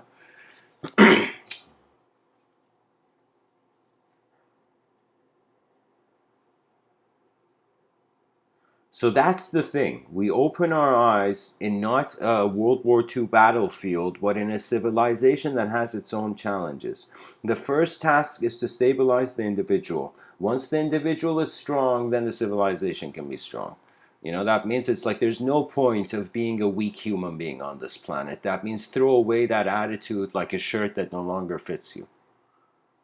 The weak are not this dimension. If you were weak, then you would not be conscious. That's weak. But because you're a conscious entity, you have free will. By the nature of wielding free will, you cannot be weak. It's like you cannot be. The shadow will does not always linger. There's moments in life where the greater dimensions of the human being think as if, just like there's dormant energy potentially in the human body, in the yogic system, their view on energy was so next level, it was as if it was inseparable from all being. That means there is times where I notice the difference between when I declare individualism and how the inner realms are taking up energy, and compared to when the person is non-dual. When you're non-dual, do you know how much energy you save throughout the day? But if you take a Zen approach, in the sense that psychology is displayed once required, as if it's a technology, speech and the linguistic simulation arises when we need it.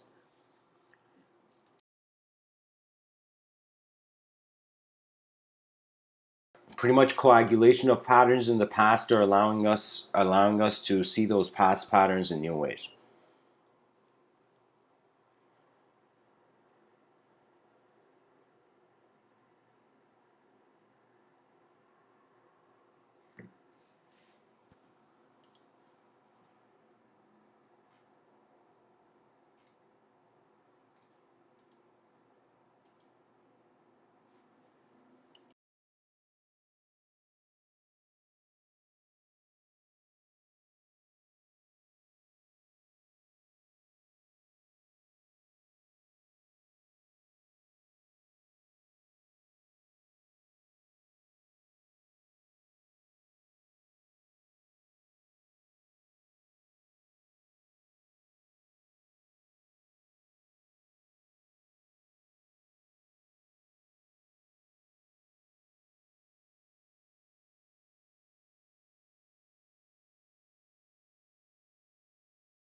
So, guys, I'm going to go into a quote tunnel of uh, the concept wings, the WINGS, in the sense to see how other people in history have spoken about it. I found some interesting quotes I feel they're worth sharing. Um, Muhammad Ali, the man who has no imagination has no wings. George Eliot, our words have wings, but fly not where we would. Toller Cranston, wings are not only for birds, they are also for minds. Human potential stops at some point somewhere beyond infinity. Anonymous, Saint Anonymous, says the wings of transformation are born of patience and struggle. Amit Ray, our wings are small, but the ripples of the heart are infinite. William Henry Hudson, you cannot fly like an eagle with the wings of a wren.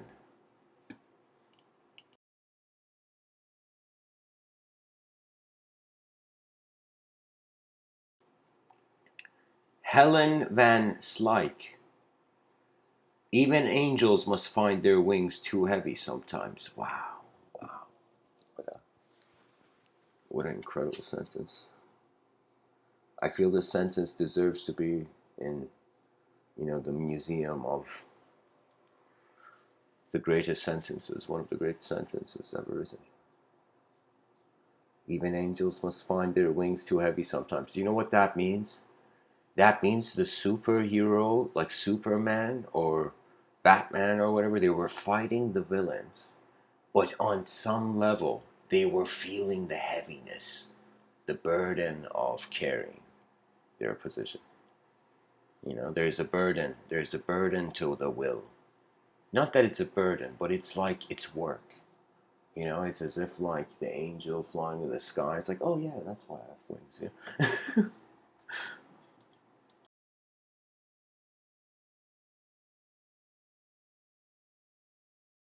Roger Tory Peterson.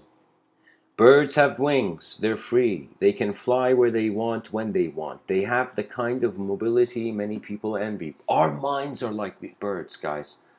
That means you could be in chaos, but you could fly out of there. You know, not in a fight or flight kind of reptilian brain kind of way. A sort of evolutionary phase of our brain. But I'm saying it in a way where observation gives you more access to information, technically means there is more room to move. It's similar to flight.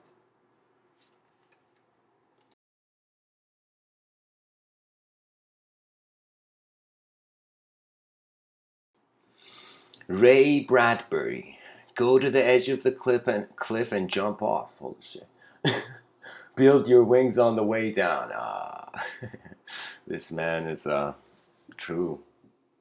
There's definitely the maverick approach.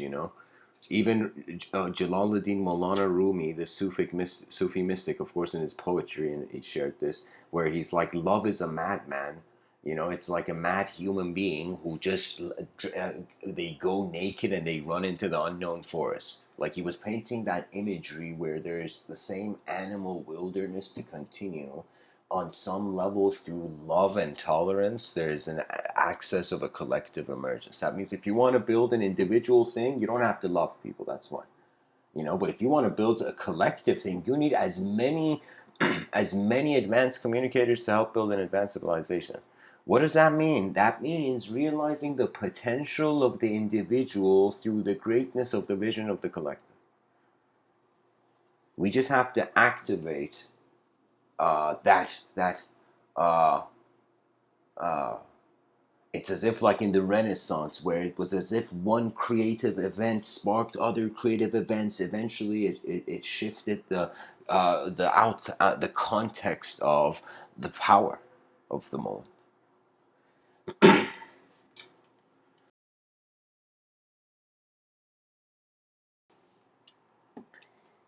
Because on one level, from a religious angle, there's the declaration of love and treating your neighbor like yourself. But if we were treating the neighbor like ourselves, then we wouldn't be treating the neighbor like the neighbor. You know, this is why now we've reached a phase in the world where we shouldn't treat people like ourselves. You know, we should let the world be unknown, and it shows its true colors in time. You know, that means anytime I felt dishonesty, like from my environment, like from people, you know, in life, I have just remained quiet. When I get feel a sense of dishonesty, you know, it's there's silence is the aftermath. It's like the karmic outcome I've noticed. Anytime I am I resist my own nature, then it becomes a sort of, let me tell you, it's like you're not just, it's not just like the world that sees the individual also sees the individual. So there's a performance that the world is seeing you do, and there's a performance you are seeing yourself do. But the seer, of course, is a field, it's observation. This is why I have found many moments in this life where I've been embarrassed, you know, where I felt I could do something that I couldn't, you know. But in those failures, I realized failure was the invitation of the spirit of the craft.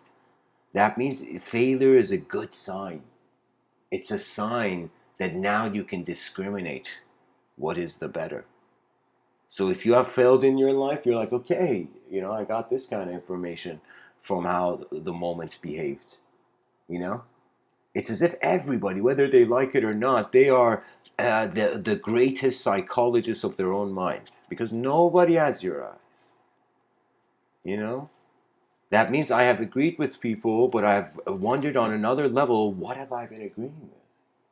That I've realized that the mind is drawing the world into place, into meaning, and that's the importance. You know, an advanced civilization, you would say, it would be like trying to think if the world was 8 billion master painters. Or imagine everybody on this planet, it was like, let's say we connected our heads to computers and everybody could suddenly upload any martial art to them.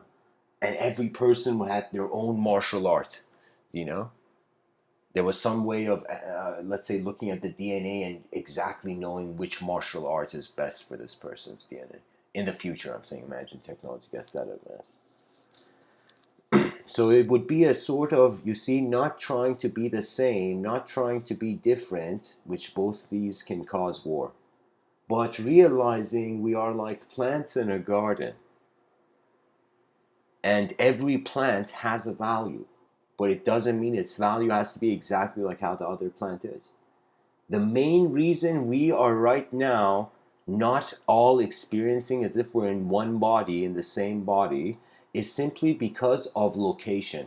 If we didn't have bodies, if there was no location, there would be no concept of oneness or nothing or emptiness. That means there would be no need for Buddhism, enlightenment. You see, it's based on the condition. We open our eyes as in a certain circumstance, in a certain system, you know.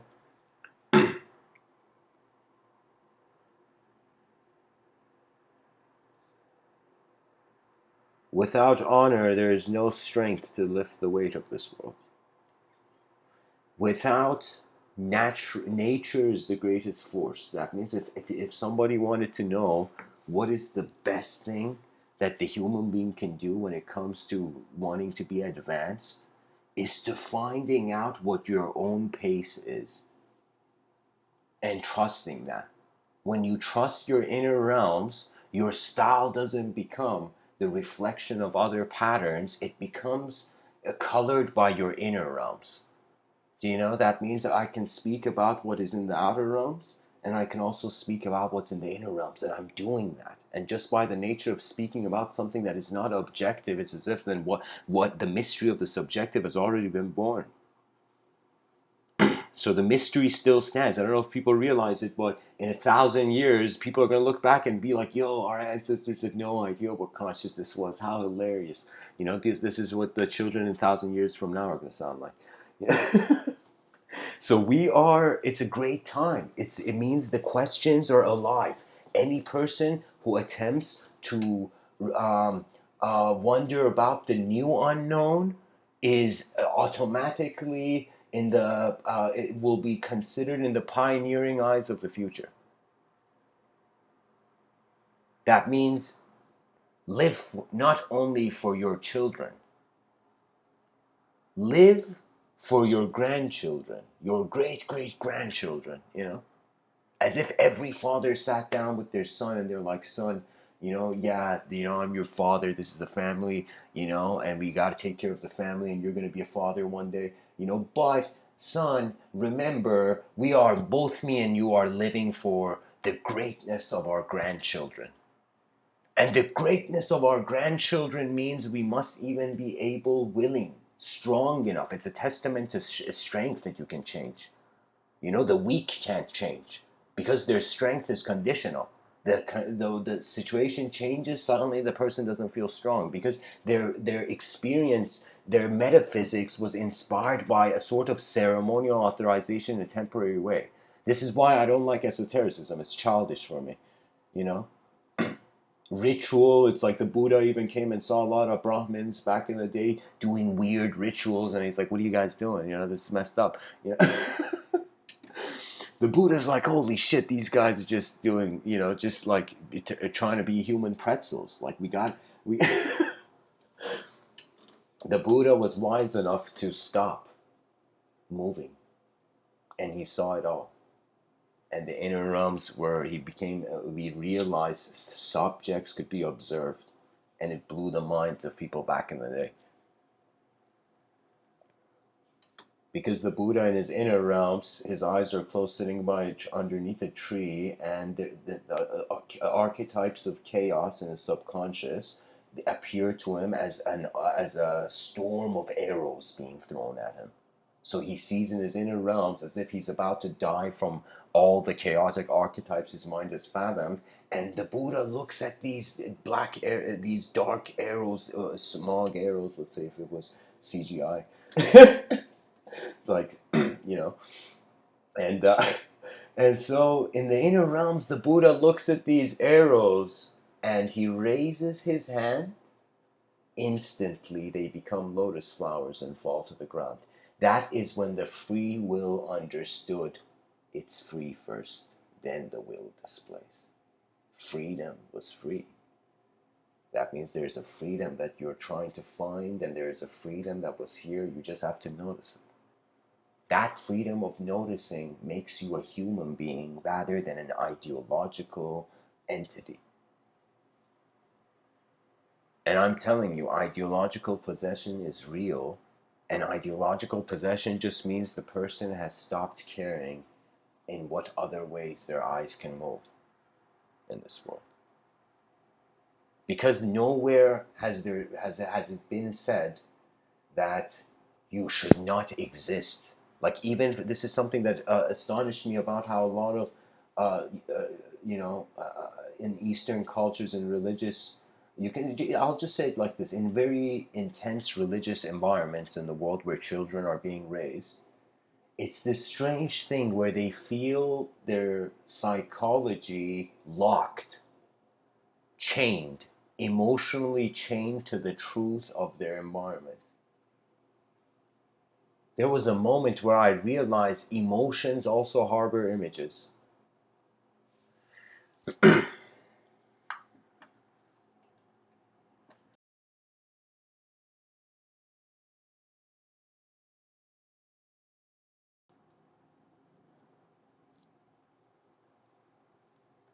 In certain movies, we see the warrior defeats all the opponents and he comes to the final boss, and the final boss is like a shadow mirror reflection of the warrior. And the warrior tries as hard as he can to fight the exact, chaotic, the shadow, his shadow self. And the shadow self, the more strength the shadow self, the person puts to fight this final boss, the shadow self also. He's like, yo, man, I'm a mirror. I'm gonna beat you up too. And so the mirror is like, how do you fight a mirror? How do you fight your reflection? And the warrior, the way he conquers like that final boss of the moment, the shadow self, is he stops fighting. When he stops fighting, the context, the way his unconscious is treating the conscious changes. So you might not believe it, by living a minimalistic life could protect the person's psychology from wanting to be zoomed in a lot of unnecessary storylines. That means, as even the Christ said, to be in the world but not of it. That means you're here, but you're not of this. The same way somebody jumps into the ocean and they're not from the ocean, they're just swimming in it. So we're swimming in an individual conscious manifestation right now. Who knew that in the spiritual realms was a swimming pool? Yeah. Kurt Vonnegut Jr. We have to continually be jumping off cliffs and developing our wings all the way down. I read that. Okay. Was it from the same guy, though? Okay. Vladimir Nabokov. His wings were failing, but he refused to fall without a struggle.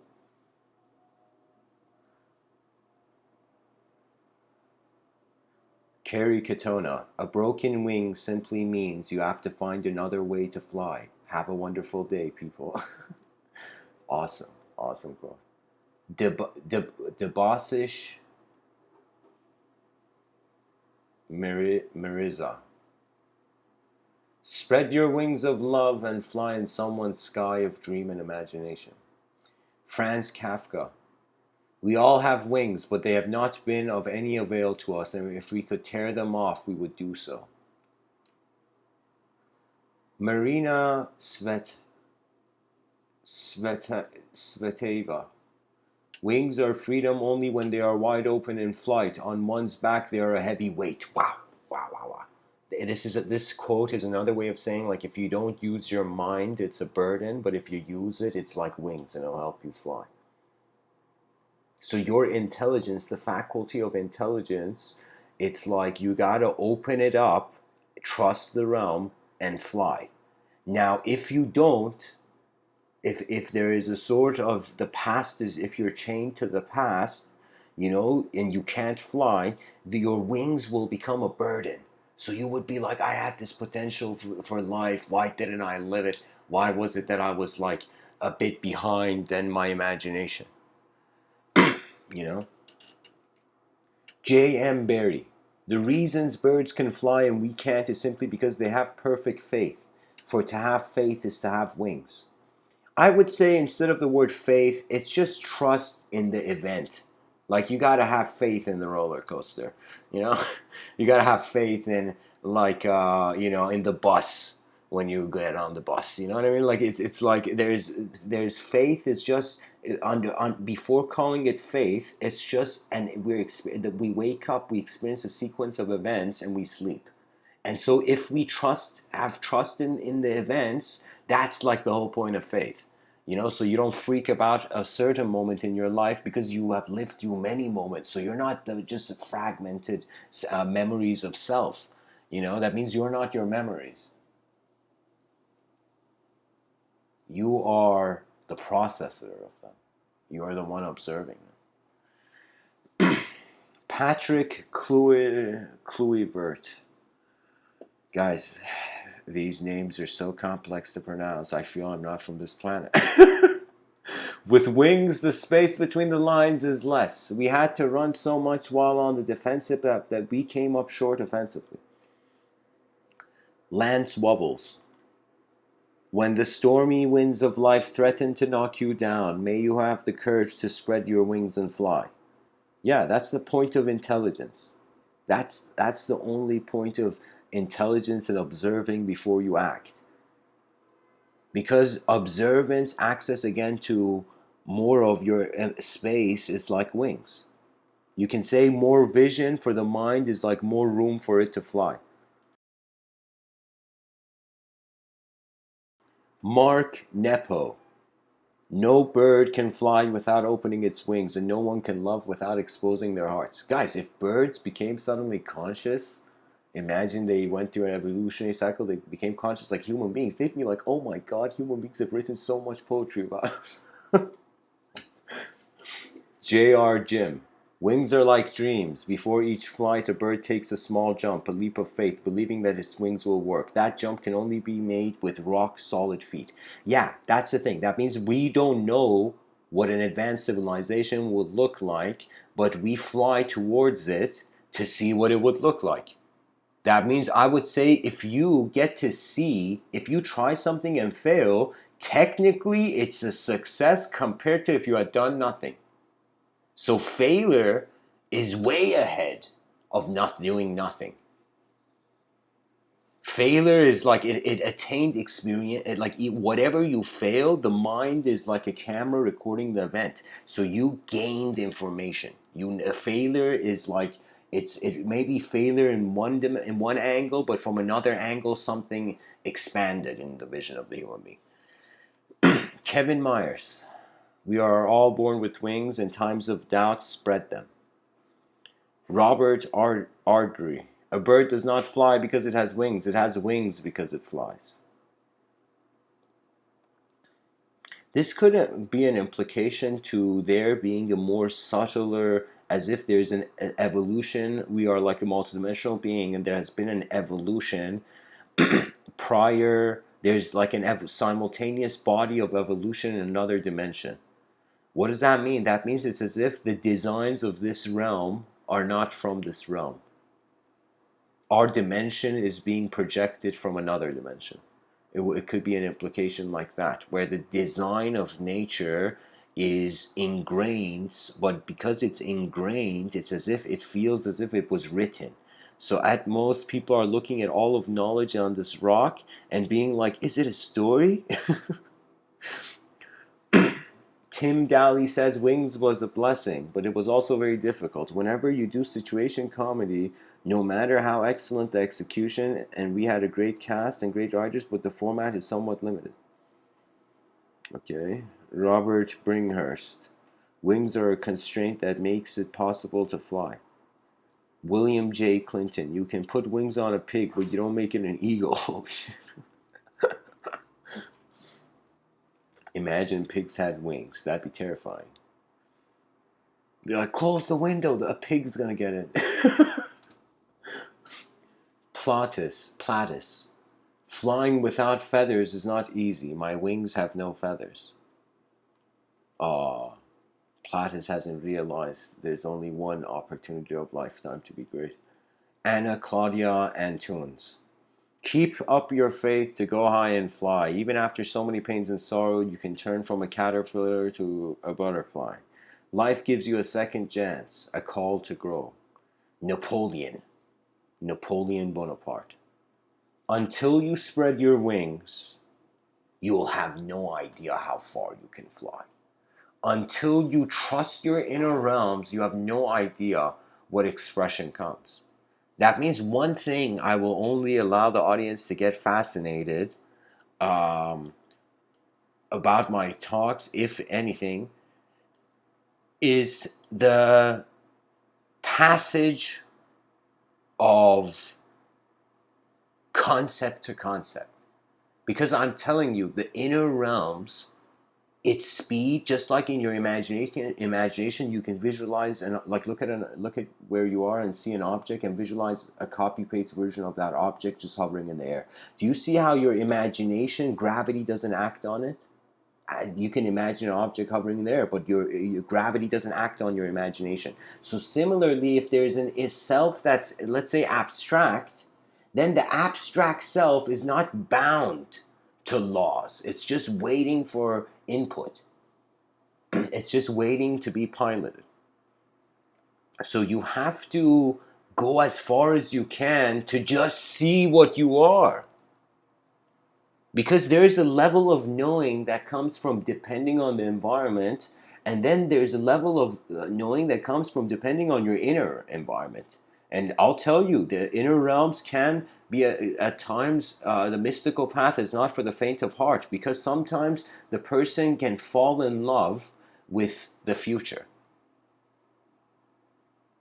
I'm not joking. The inner realms, it can become so animated, so blissful that it becomes more convenient to just close your eyes than to open them. So the inner realms is not a perfect system. I'm just saying it's a technology. All technologies have advantages and disadvantages. It's based on the user if the advantage and the disadvantage arise, or how it comes to arise. Salvador Dali, the last quote of this quote tunnel. Intelligence without ambition is a bird without wings. Yeah, because why do you have the intelligence to do something with it? How can you do something if you look at the environment? What happens when you look at the environment? You see probabilities. What happens when you see probabilities? There's potential for action. What happens when you act? The dimensions of life occur and open up.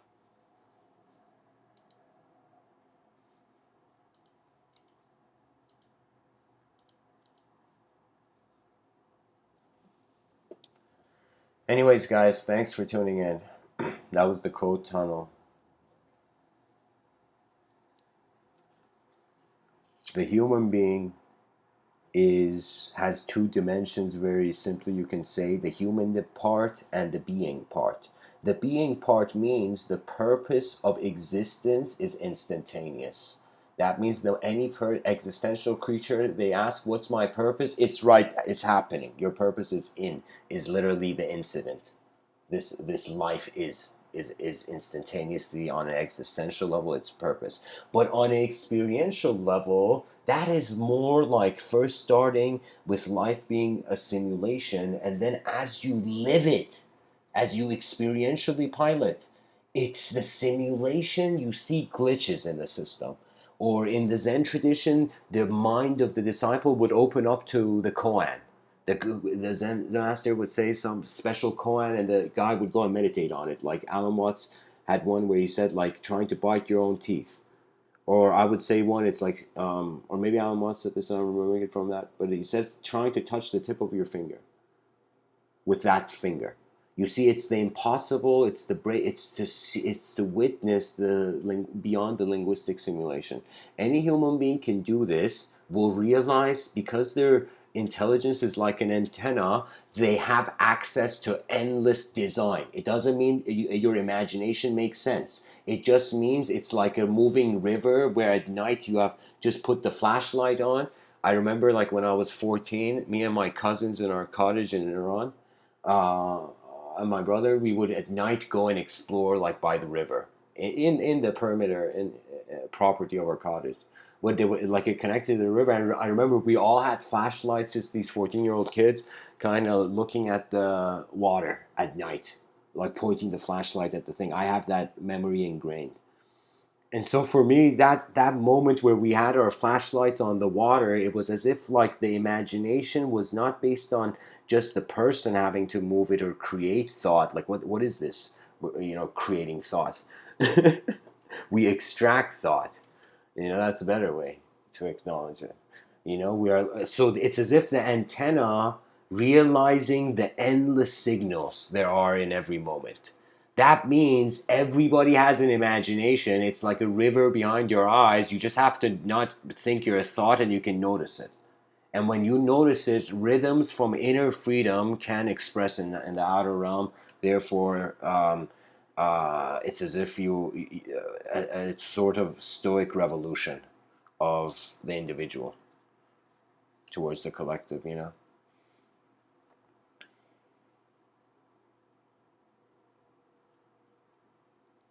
So anyways, guys, thanks for tuning in. Um, when in this life you reach a point where you see you can't go further with your body, open the wings of the mind. Open the poetically the ego vision wings of the mind. That means that's the thing. The moment you can't go further as an individual conscious being, then you're like, all right, what else can I do? The non-dual is left. And after you've been in the non-dual, you're like, what else can I do? And you realize nature is breathing beyond the rationality of its inferior parts, beyond the comprehension of the rationality. So the most sacred way, the ultimate position, is reverence, but not for ideology, for the experience. It's as if I was like, from a religious standpoint, I felt like telling every religious person on the world, it's like God is like, imagine looking from up there, and it's like, yo, I created this whole world for them, but they don't know how to use it. It's like, you know, you know, it's as if this world is here to be accessed. It's a designer's paradise. That means if you have no emotional attachment to a narrative, being a character in a sort of specific story, what are you left as? You're left as the moment of sight observing design. Now, the designer is actually designless. So that means, look, it's like your sight is not the object. That means your eyes looking at an object doesn't mean your eyes are the object. Do you see? So the sight, the possibility of something doesn't even ultimately guarantee its reality. But it shows another way truth can explore the moment to find a new mirror. And trusting your wings is trusting your mind.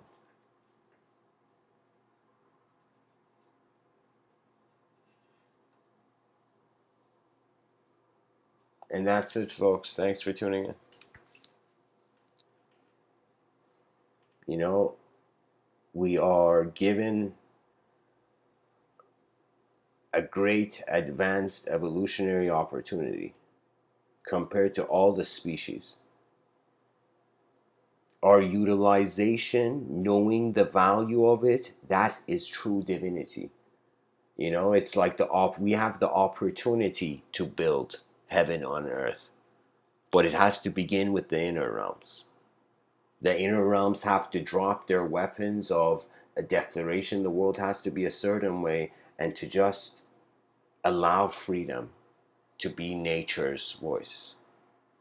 Because you see, squirrels, uh, like nature, it trusts its ecosystem. Show me an animal or an insect that doesn't trust its design. All creatures in nature trust their design because they're not self-conscious of it. But because we have made our design appear to us ideologically, we are comparing ourselves to a sort of linguistic relationship with the world, story-based, narrative-based relationship with the world. We cannot trust the world easily. So you can say a human being that doesn't trust their life force, or their moment, is like a human being that has been so dishonest. The dishonesty is in the driver's seat. The artificial is driving the real, and the real's like, why doesn't it make sense? So something has to change, of course. And the cool thing in this life is, whether we like it or not, it all changes.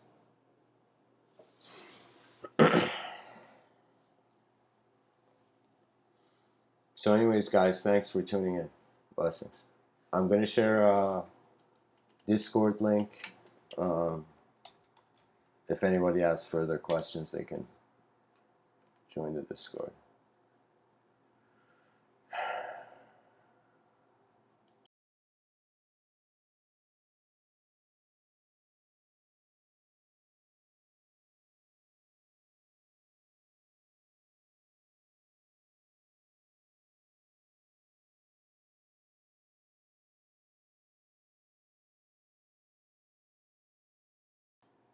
So yeah, thanks everyone. Blessings.